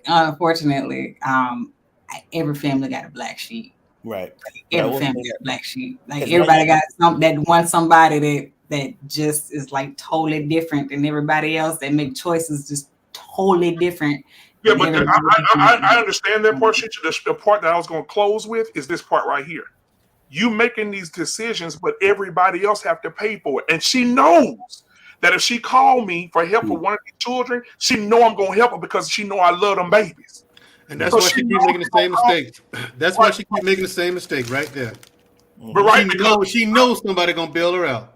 Yep, my baby need Pampers. My baby need this. My baby need this. My baby need this. Okay, good. Okay, good. I'd have told Go you get him need some. Go get him some. So that's my whole thing, man. Like, what are you learning? Nothing. You have examples. You know what it looks like to have a family. You know your dad and your mama 40 years in. You've seen a good example of that. You see it in me and your brothers. And you still go and make the man, bro. I listen. That's why I step in when they start talking this right woman and pick the right woman shit, because people are not acknowledging how dangerously impressionable these females are. You don't understand the process in which this society has gone in to make people impressionable. I'm gonna say this again. You have, I don't care how this sounds, I don't care what you want it to be, but this is just adult. You have brown skinned people walking around calling themselves black.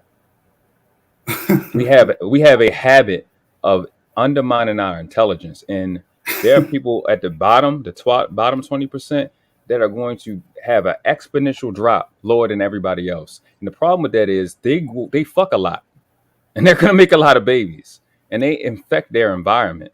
And then you send your beautiful little girl or your beautiful son to school, and those are some of those people's children where they're getting that bullshit at. And just like you watch the zombie movies, your baby, your black sheep, or your promising child is getting infected by that. We really have not paid attention to how people are affected by other people. I thought COVID would have taught us how fast things spread.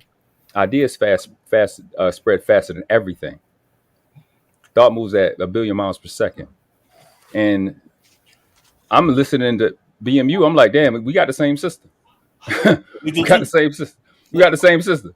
Yep, because they hang around, and they know they're not going to get praised, so they hang around the same place.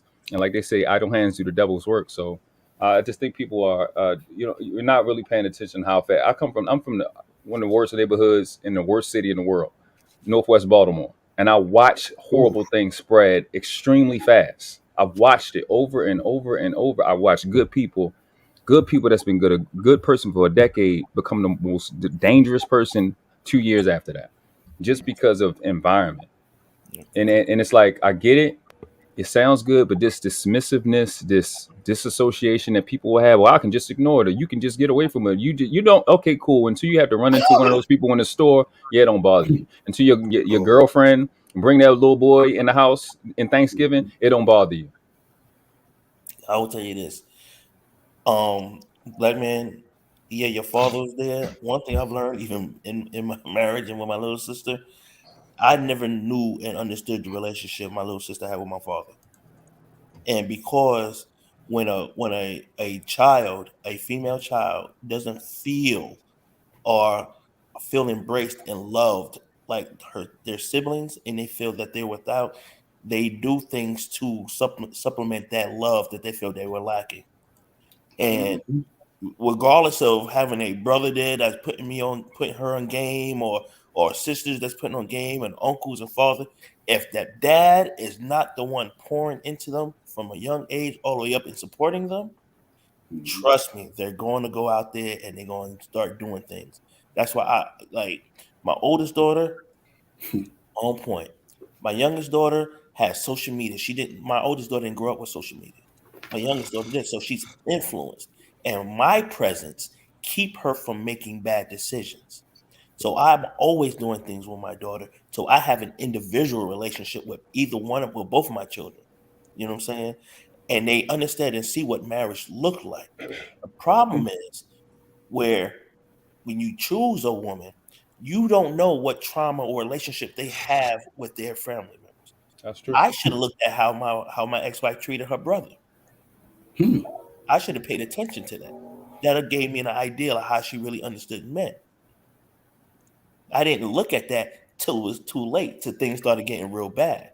She didn't really have any true respect for him. Oh. You know what I'm saying? And my younger sister, because my father didn't pour into her, wouldn't support in anything she did, she had 8 kids, 6 baby daddies.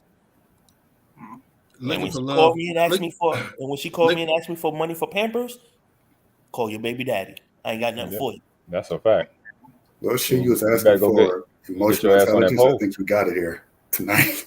Right. You got plenty of it. You have to understand, unfortunately, sometimes our children fall through the cracks because we're so enamored with the one that do good or the one that's the smartest or the one that's the most athletic. Sometimes your children fall by the wayside and they start hitting to the streets and the streets get them.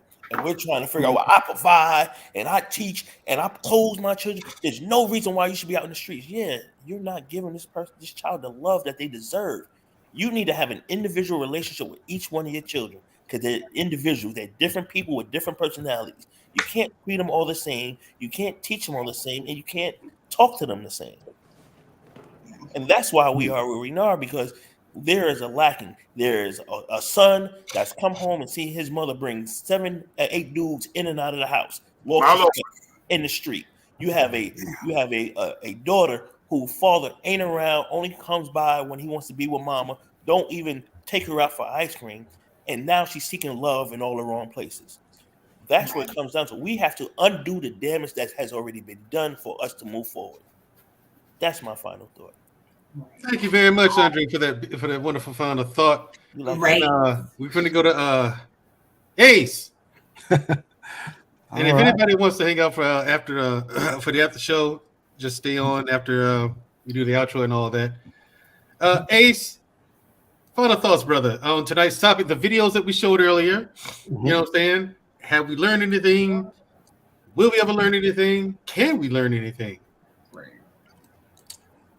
Final thoughts about that is that when it comes to any type of ideals, if you look at the bottom or those that do the worst in society, generally the same type of things are always going to track. Whether that's today, 50 years from now, 100 years from now, people were still scrounging in the streets trying to put pennies together, having a bunch of kids they couldn't take care of, such and so forth and so on.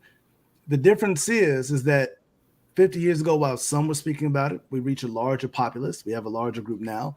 And many more people are less towards that deep end and more trying to navigate that kind of conflict in the middle about who they are now versus who they were. Because as we spoke about in some of these panels, the man I am now as an adult 40 years old is not the same guy I was in my 20s when I was hitting the club, running the streets, hanging out, just thinking I was having fun. So applying my logic now to my actions then, people who knew me back then, as I often tell people, if you knew me then, you don't know me now. You knew who I used to be. So you have to get to know me all over again. Just like any of those relationships, if you don't check in on a regular basis with your people, every once in a while, somebody you think that you're cool with is suddenly switched up on you. You have to realize that they change on me or did I change so much that I'm not on the same wavelength with you anymore. We just can't work out together. Right. So I think the biggest thing is just, it's not that we haven't learned anything. It's just that no lesson, no matter how well impressed, is going to hit everybody.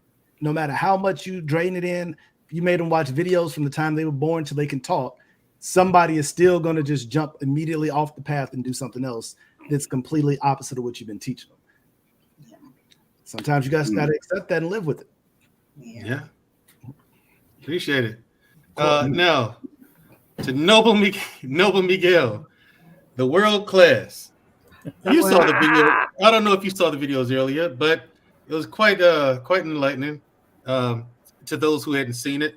I thought it was interesting to show that my sister that, hey, listen, these jokers having the same conversation for 50 years, 55 years to be exact. So see, they talking that jive down there. Them jive. Right. Yeah, turkey. No, mama. Right. And then the women, oh Lord. I was like, when I saw the women, I was like, that's where it came from. That right. If you go back, if you didn't see him, go back and watch the beginning of the show. You see the videos. That's why I said for sure. I bet you $10,000 Information Man would have been the first one up here. Like, because it's his arena. You know what I'm saying? He talks about stuff like that. Right. Mr. Bennett, he would have been up here too. Von Bryant, all the old heads. That's why JC camped up for the first time this year. He's been on a panel. Right. For the first time in 2023, but anyway, right? Yeah. Yeah. What do you think? Have we learned anything? Can we? Well, that's the question. I already answered that. Oh well, there you go. Well, but you know, for my favorite feminist shushu of all time. Favorite feminist of all time. I'm telling you. She just, you be forgetting she's a feminist when she be talking like, yeah, she. Oh, dang. That's terrible. First of all, yeah, we haven't really.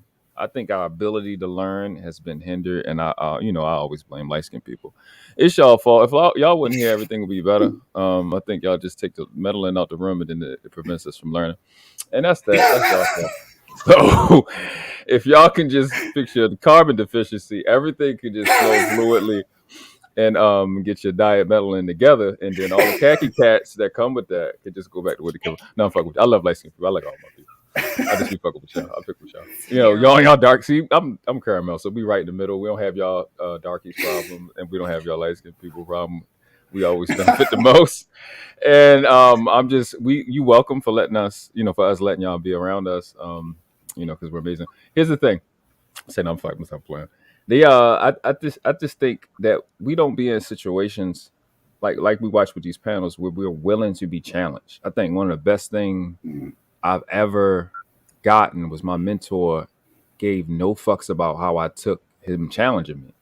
And it's crazy because he come from the same neighborhood I come from. So he just knew what I needed. And it just was on me to go, it's not personal, it's business. You know what I'm saying? It's not personal, it's just business. And I guess just coming up in the hood, I kind of understood it. You know what I'm saying? Just to keep the guys I was around, when they had to go hurt somebody, it's like, it was just business. I can't let this dude walking around. You know what I'm saying? So I kind of had that. But a lot of people don't have that because they don't come, they live civilian lives. They don't understand it. So I think I had a little leg up in that. But being willing to be challenged is what it will allow us to be willing to learn. Because now, if I say anything about anything that people don't know, they take it, oh, you think you're smarter than me. Well, no, we think I'm smarter than you. What the fuck? Like, why do you care about that? I had a whole live about saying, like, I don't know why we're so sensitive when a person thinks that they're better than you. I can get if somebody is doing something to you, but if somebody is talking or thinking the way that they're better than you, that's what you're supposed to. They're supposed to think they're better than you. Why would that bother you? Our people don't want to be challenged. They value their feelings more than they value their, I would say, fertility, the ability to produce some more. They don't care. Like what Les Brown said, people rather get even than get ahead. And I don't know if it's because I don't know it's because of where I come from, but I'm focused on moving forward.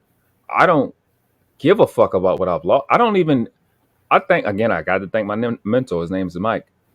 I never take a loss. Whenever I took a L or whenever I failed, that was a free experience that I got. That's all I look at it as. That was an ability to learn what not to do or how things don't work. We don't want to be challenged. So if you get corrected, you get corrected. I don't take none of these panels personal. That's why I walk around and say I'm undefeated, because I can't lose, because I'm going to win no matter what. Because I'm going to walk away with the truth. And like the book says, know you the truth and the truth shall make you free. I'm already made free. I got no bondage. I got no debt, because I just got better because I was wrong. That's how I look at things. And we really need to push Like they can have that sector, or what we call this space, manosphere. They can have that, but we need to be in the intelligence sphere and push intelligence and really challenge the way we think. Because if somebody like me, who is a son of a hitman and a little brother of a dope boy, if I can get better, everybody can get better. Because I had the worst mentality in the world. Go watch The Wire. They say I don't watch The Wire, but I had that. That's every time you hear about that's me. That's how I thought. And then I got around a man that came from my neighborhood, got me at 20 years old, and said, "Look, you got to read. If I can get better and become," and I didn't have a son, and my son is 6. I didn't have a son until I was 30. I can do it. Everybody else can do it. Just being willing to be challenged, and I think that is the number one hindrance, Mandrell. To answer your question on why we haven't, because we know we haven't. That's why we asking it, right? Because we will be talking about, oh man, look how great we've advanced. Look at this. Just think of this question, and I'm done.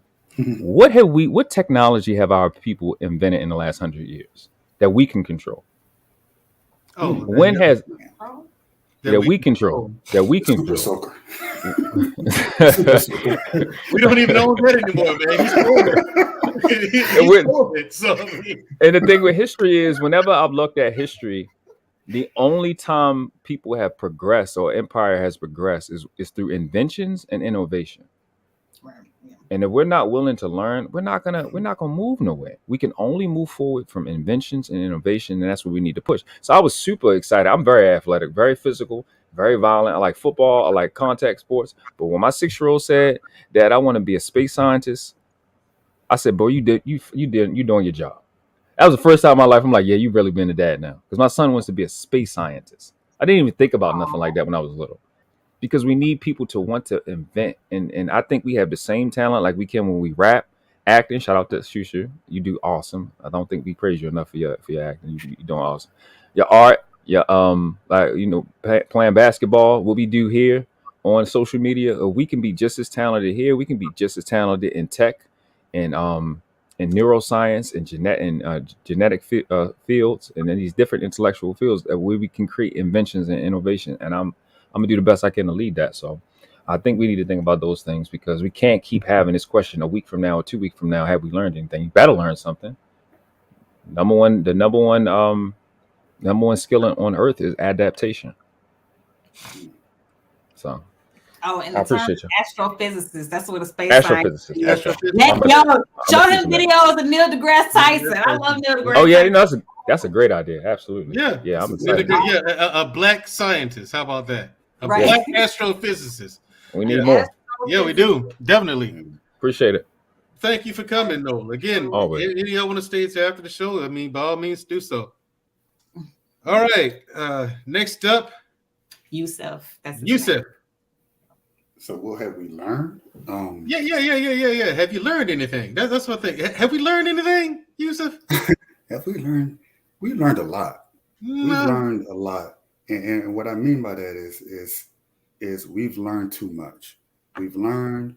We've opened up the books. We've had these conversations over and over, and yet learning doesn't translate to action. It doesn't translate to anything that's quantifiably tangible, in which we can grasp and say, okay, this is the result of me having learned that thing. So we have a lot of head knowledge. We have a lot of like intellectualism going on, and some of us are, we use I guess a bigger vocabulary, or as the gentleman earlier said, a larger vernacular. We have the ability to do that. There's new word. But that doesn't necessarily mean that we are more intelligent. That doesn't mean that we are more savvy. That doesn't mean that we are more astute or able to take the things that we learn and translate them into something that we can hold in our hands and say, this is the accomplishment. This is the result of the thing I have learned. So the problem is that we've learned too much. And we know we learn, but we do too little. We learn too much, but we do too little. Thank you so much for that. We appreciate you. And thank you for coming up on the panel. Yeah, Yusuf. You should do this more often, man. I mean, hopefully we bring up topics that are worthy of you coming up. We try to bring up topics like tonight for every show to make it worth people's while to come up on the panel and have an actual conversation. You know what I mean? About something substantive. Conversation is the point. This is, yeah. It is of substance. I avoid pretty much most of them because there are a lot of, it's the Black Jerry Springer effect, which is, everyone wants to take the man. And that's cool. I get it, entertainment. But for me, I don't really get a thrill out of it. Like I said, we learn a lot of different things. Men do this, women do that. But it's like, okay, what's this? As Shu was saying earlier, what's the solution? What are the solutions? And that's what I like. So we can talk about these things, and then you have, okay, what are the solutions to that thing that we have? And a lot of these spaces don't have that, so I avoid them. The only reason why I know about this is because it showed up on the side of my my video from a completely unrelated video I was watching. I was like, what is this about? So I clicked on it randomly. I saw your face. I recognized you, and so that's why I jumped on. But had I not seen you because of Bolo, I would have never even jumped on, because most of them are the Jerry Springer thing, man. I don't got time. And another thing I like about this panel that's unique is that you allow people at least a minute or two to say what the fuck they want to say. Yeah. How are you going to learn if you don't let people have their say? Whether I agree with them or not, to me is an irrelevance. At least if you're up here, I want you to have your say. You know what I mean? Important. And you people don't want to go on and on and on. Yeah. You need them to have at least, more than a sound bite, so they can, flesh out a point enough to get, at least a 2 minute. I mean, to me, I don't know. I was raised up. You had a conversation over the table. We talk. Okay, as an adult, it's not like this children bickering. Oh, I don't agree. No, and then they say something 10 seconds that they got to jump in, and I was like, okay, well, we can't have a conversation. It's just two children trying to talk. So this is unique in that you give them that just enough space to speak, but not too much to where they can derail the conversation or take it someplace that's unproductive. So you and Shu both are very good moderators in that sense. I guess you two work as a tag team, I'm assuming, because y'all look a lot alike. I could be wrong. Oh, yeah, we brothers. Yeah, we're siblings. Oh, wow, okay. I wasn't sure, because you were saying my sister. I'm thinking like, how we'd be like, oh, that's my brother. Like my brother from another. Yeah, that's us when we were baby. We're the kids. Look at that. He's so wrong with that. Lord, you never should have let him have that. This is your work, by the way. Listen, I was trying. You did it. Show love and happy birthday, and he hijacked the picture. You put the word peanut head and peanut head, man. I'm sorry. Wow. I did. It's funny because it's true. Hey, Yusuf, I will have that master class, and it won't be no uckery on that panel like it wasn't tonight. So it was very appreciated tonight. And so I'll definitely reach out to you as well, so we can continue the conversation, my brother. I appreciate you, man, and your perspective tonight as well. Yeah, you're more than welcome to come up. Like I said, subscribe to the channel too, man, if you haven't already. My sister and I do this show, Unapologetic, every Wednesday night at 8:30 p.m. Central. 8:30 p.m. Central time. We've been doing it since last year sometime. Yeah. I was doing it by myself at first, and then I had my sister on for an interview because she's an actress, and we got into Black people in Hollywood, and she gave about a whole lot of gang load of knowledge that she has on that. And then she was such a sensation, which I knew she would be. Everyone demanded her. Where's your sister? We like your sister way more than you, Mandrell. I said, cool. So I asked her to come and do it for me each week. She said, yeah. So, Mandrell, I will say this for you and Shushu. This is episode 59 for you guys. You guys have done 59 episodes. Oh, okay. Oh, wow. Okay. Nice. Very consistent. Yeah. 59 episodes. Yeah. So, yeah, y'all getting up there. Okay. All right now. Ain't it? So yeah, that's yeah. And Black Man Unfiltered, this is his channel, his platform. He has good show. Barbershop Conversations on Friday. We talk about a gang load of stuff there, man. It is just like being in the barbershop. You start on the topic, but you know, it is a barbershop. Next thing you know, you're talking about the running back for the Rams. Then you're talking about basketball. It is just a bunch of guys, man, having a good time, having a good conversation, man. It's a good time on Fridays, but Tuesdays he does Talk That Talk Tuesdays. That's another substantive conversation. Thursdays, Dr. Nakimpe and Coach K do a show. There's another show of substance. They talk about all kinds of things from mental health to all kind of things, dude. I mean, when it comes to health, you know what I'm saying? When it comes to health and I don't know, things like that, you have to ask them. But yeah. Yeah, so that's tomorrow. But yeah, Black Men Unfiltered Network. This is why I stuck with it. You know what I'm saying? It's not buffoonery. But the problem with, and it's not, I guess it's not a problem, is that because of the nature of the show that it is, it's never going to be quite like, as, 1,000, 2,000, 3,000 people watching, because, that's just that's the trade-off. So I get why they go to the far left, these very intelligent people who can have conversations like this. They're like, I got to pay bills. I got money. Something's got to come of this. 59 shows, and I got to do something else. It's got to pay something. So they have to kind of go in that route and play to that kind of audience, so they can start making money, so they can make it worth their while. I assume. I tell you, he's Black Men Unfiltered and I both have done shows that are really about substance, especially with Black people. Like last February, not this one that just passed, but the one before that, last year, Black Men Unfiltered, every day he did a show on Black history, right? Every day at around noon. Every day in February, YouTube came and snatched every single one of those shows, right? And I did one. Oh wow! I tried to do one called because he was actually showing the pictures of babies in alligators' mouths, because white people use black babies for alligator babies. Yeah, he was like, show the pictures, and if there's video of it, he would show the video. He showed actual printed news reports of these things happening. Like he had receipts upon receipts on it. You know what I'm saying? So and then YouTube came and snapped. They're like, no, you're not. Wow. What you doing? Telling the truth? The truth? Yeah, the one that they No. Y'all I gotta have them take that down. You have to take them down. Yeah, they took the one where I'll be brief. They took the one where I showed the little baby. They tied little barbed wire around the baby's leg, and every time the baby moved, the barbed wire would pinch the baby's ankle, and the baby would start screaming, and that would bring the alligators out of the water. And so they would snatch the baby and get hooked on the little line that they had hooked to the baby. Oh, and then they would go out and shoot the alligator and throw the baby out in the water.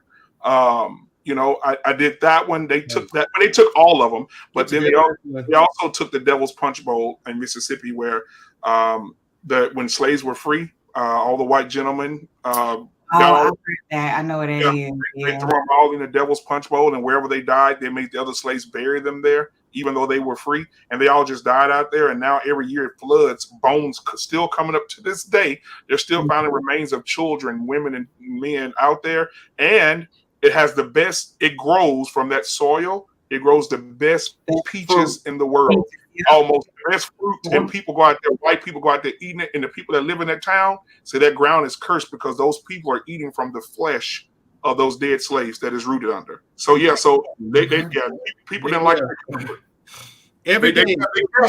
They counsel me on that one. Yeah. Every day in February, he did a Black History fact, a show on a specific event in Black history, just like that. YouTube took so that's at least 28 of them minimum. Yep. Every single one of them. Yep. You know what I'm saying? And I did one about Kundus Owens and don't say it. Okay, don't even say it. Gotcha. And so look, it was in the title, and so I did it. I did a show on that. You can't even say the C word no more. Right. My bad. I forgot. So yeah, I called him that, and I explained why and everything. I did the show. YouTube came and snatched that one up. You can't tell the truth over here, man, but we still do it in a roundabout way, so the algorithm don't hem us up. But yeah, thing is, man, come on over. Information Man shows up when he feels like it, I guess. He's too good for my show. Security Boss, never been on my show. No, what's up? What? She did come once. She did. God bless her. I love Security Boss. Yeah, I love Security Boss. Why don't she come do my show, Black Man? You gotta talk to her about that. She came to barbershop last Friday. She would have been perfect for tonight. I want all the old heads to come up here and spread wisdom. I want all the old heads, and I get the ones who came up late. Information Man, I'm calling you out by name, fellas. Information Man, Von Bryant, Paul Bennett. You all would have showed up. TJ Randolph would have showed up on the panel. This is their kind of conversation. But anyway. Okay, y'all. It is like about 1 o'clock. Right. I'm a career woman, and I got to go to bed because I got to get up stupid early in the morning. So I'm sorry, we're gonna have to bring this to a close. Yourself, you're more than welcome to. I don't know what you have planned after this, but you're more than welcome to stay in the back because I know my brother will be there. And yeah, be sure to come back and join us next week. Let's go to sleep. Okay, baby girl. All right, Yusuf, thank you for coming, man. You can hang back for the after show if you want to, no problem. Just hang back for a stay on until after the credits go off. Hey, thank you so much, AT Coin Rings, for that $1.99 super chat and the one from earlier. Before we get out of here, this is for you, Shoo. Ada Murphy told me to tell you that. This is for all the people that gave her super chat tonight. Thank you so much. Girl, I can't understand it. Why you wanna hurt me? After all of the things I've done for you, I buy you champagne and roses, put diamonds on your finger. See you hang out all night. What am I to do? My name is Rosa. They say I'm supposed to sit in the back, but I'm tired of hell, so I'm finna sit right closer. Come get me up then. It's gonna take about 3, 4, 5 men. And I ain't finna repeat myself again. Fight me. Somebody get her. My name is Eve. I didn't believe. I trusted Satan, ate that apple, he deceived. And yeah, I'm naked. I thought I was awakened. I'm the first to do it. Y'all my daughters, we related. Trick on Big Harry. Don't call me slave hoe. The hell? From the underground, railroad, bustin' down mouth of dope. When I say run, you better go. In the dark, that Glocky glow.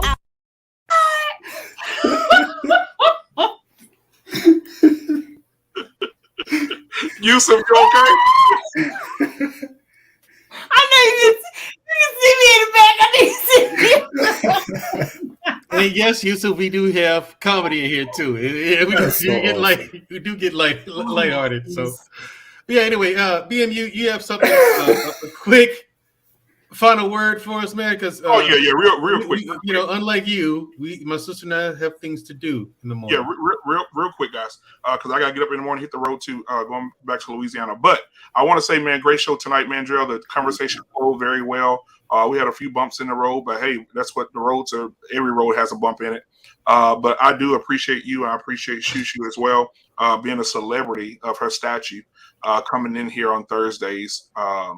Hey, Black David, if you come up again, I'm gonna play your video. But I just want to let you know that I love you guys and I appreciate you guys, and thank you guys for the condolences, and thank you for the love, and thank you, Shushu, for the text message and everything that you guys have said to me during the loss of my family. So I appreciate you guys so much. I appreciate it. No problem. All right, that was sweet. Thank you very much. And okay, now I don't know what was wrong with the way things are set up today. It looked flicked all night. Flicked. You remember flicked. Lord. You remember flicked. So anyway, what are your final thoughts, baby girl? Well, first of all, it's a great show. I just find it just I guess I'm completely dumbfounded by the fact that what, like 40, 50 years later, we still having the same conversation. I know there's some kind of serious disconnect going on somewhere. Somebody somewhere got to cease fire. And it can't be. I think a lot of it is this competition thing. We got to stop competing with one another, and it's just a lot of deep rooted issues. A lot of deep rooted issues that we got to get through. And honestly, I don't know at this point. I don't know if that'll ever happen. I do know that there are some sensible and reasonable people in the community, and like Ace Overton said, like, if you got to find the person who's like-minded, as sometimes it may feel like we're alone in our thoughts and our beliefs and who we are, but we weren't put here alone. So there is somebody else out there who feels the same way you do, who has the same sentiments as you do, who is like-minded, and you just have to find that person. As frustrating as it may be, the journey and the fight is worth it. So you just got to keep searching until you find that one. Otherwise, I don't know. Either gonna buy a dog, die alone, or just continue participating in the foolery. So it's my final thought. Yep. people don't understand. I mean, people take order and structure and direction. Women still take, or even good ones, the ones who know better, they take order, structure, and direction as a direct affront to them. Like they take offense to it. People who will tell you, hey, you know, shoe, you know, they're dressed too short. Tell me what the. I think it's just harsh. I mean, people don't really know how to communicate. There you go. That's what it is. You know, because when you say, especially when they know there's no way you mean harm in some of the things you say. It's like you gotta know that, but then they take offense to it. They personalize it and take offense to it anyway. Now, part of the problem could be the person's delivery. The other part of the problem is how that person's receiving it. Yeah. Either way, there's a disconnect there of communication. So, you know, there's a lot to learn, and we have the answers. We all have the answers. But, you know, the women said no. Men told women, hey, ladies, this is what we need. This is where you go wrong. Women said no. Women said, hey, fellas, this is what we need. The men said no. Right. Like I said, plenty of blame to go along. But if we're supposed to be leaders, the responsibility is on us. Thank you for coming out every night. Tonight, everybody. Sorry we had a small late start. That wasn't us. That was the production in the background. You know, the guy claims he worked IT for 20 years, but the proof's in the pudding. I believe he's full of shit. So anyway, dumbass. I'm going to leave you with this. We're going to do this. Hey, we one band, one sound. Don't do that. No, we're not. I'm going to leave you with I decided to do this. I'm going to leave people with a black fact. Okay? Black fact. White people are 75.8% of the population. Black African Americans are only 13.6% of the population. The percentage of white recipients who are not Hispanic that receive welfare, 38.8%. Percentage of welfare recipients of black people, 39.8%. There's only a 1% difference between black and white people in this country, but white people are 75% of the population. We're only 13.5. There's mathematically no way that there are more black people on welfare than white people. Right. Suck it. Night, everybody. We addicted to fast cars, bad bras, late nights, last calls, alcohol, bad bitches scrolling through the phone log, hit them up, all my pick them up. We about to have a time tonight. Sure you keep that burner tuck, cause niggas like to creep low. Say motherfuck the PO and the judge. But if they come with us, just know it's love. I'm saying just because. Yeah. Cause we been coming from welfare, Medi-Cal, healthcare, living in the hood is hell here, hell yeah. I'm saying just because. Love. I watched my mama and my daddy struggle with the bottle. I watched my cousins and my brother banged out full throttle. Driving seat, we bout that action, we ain't sitting idle. And even when they melanated, still a rival. I ain't about killing, but I'm about survival. And we be praying to the Lord, but still ain't read the Bible. And put that pedal to the floor with a savage title. Hope we don't crash out, shawty out, seeking attention, she got out.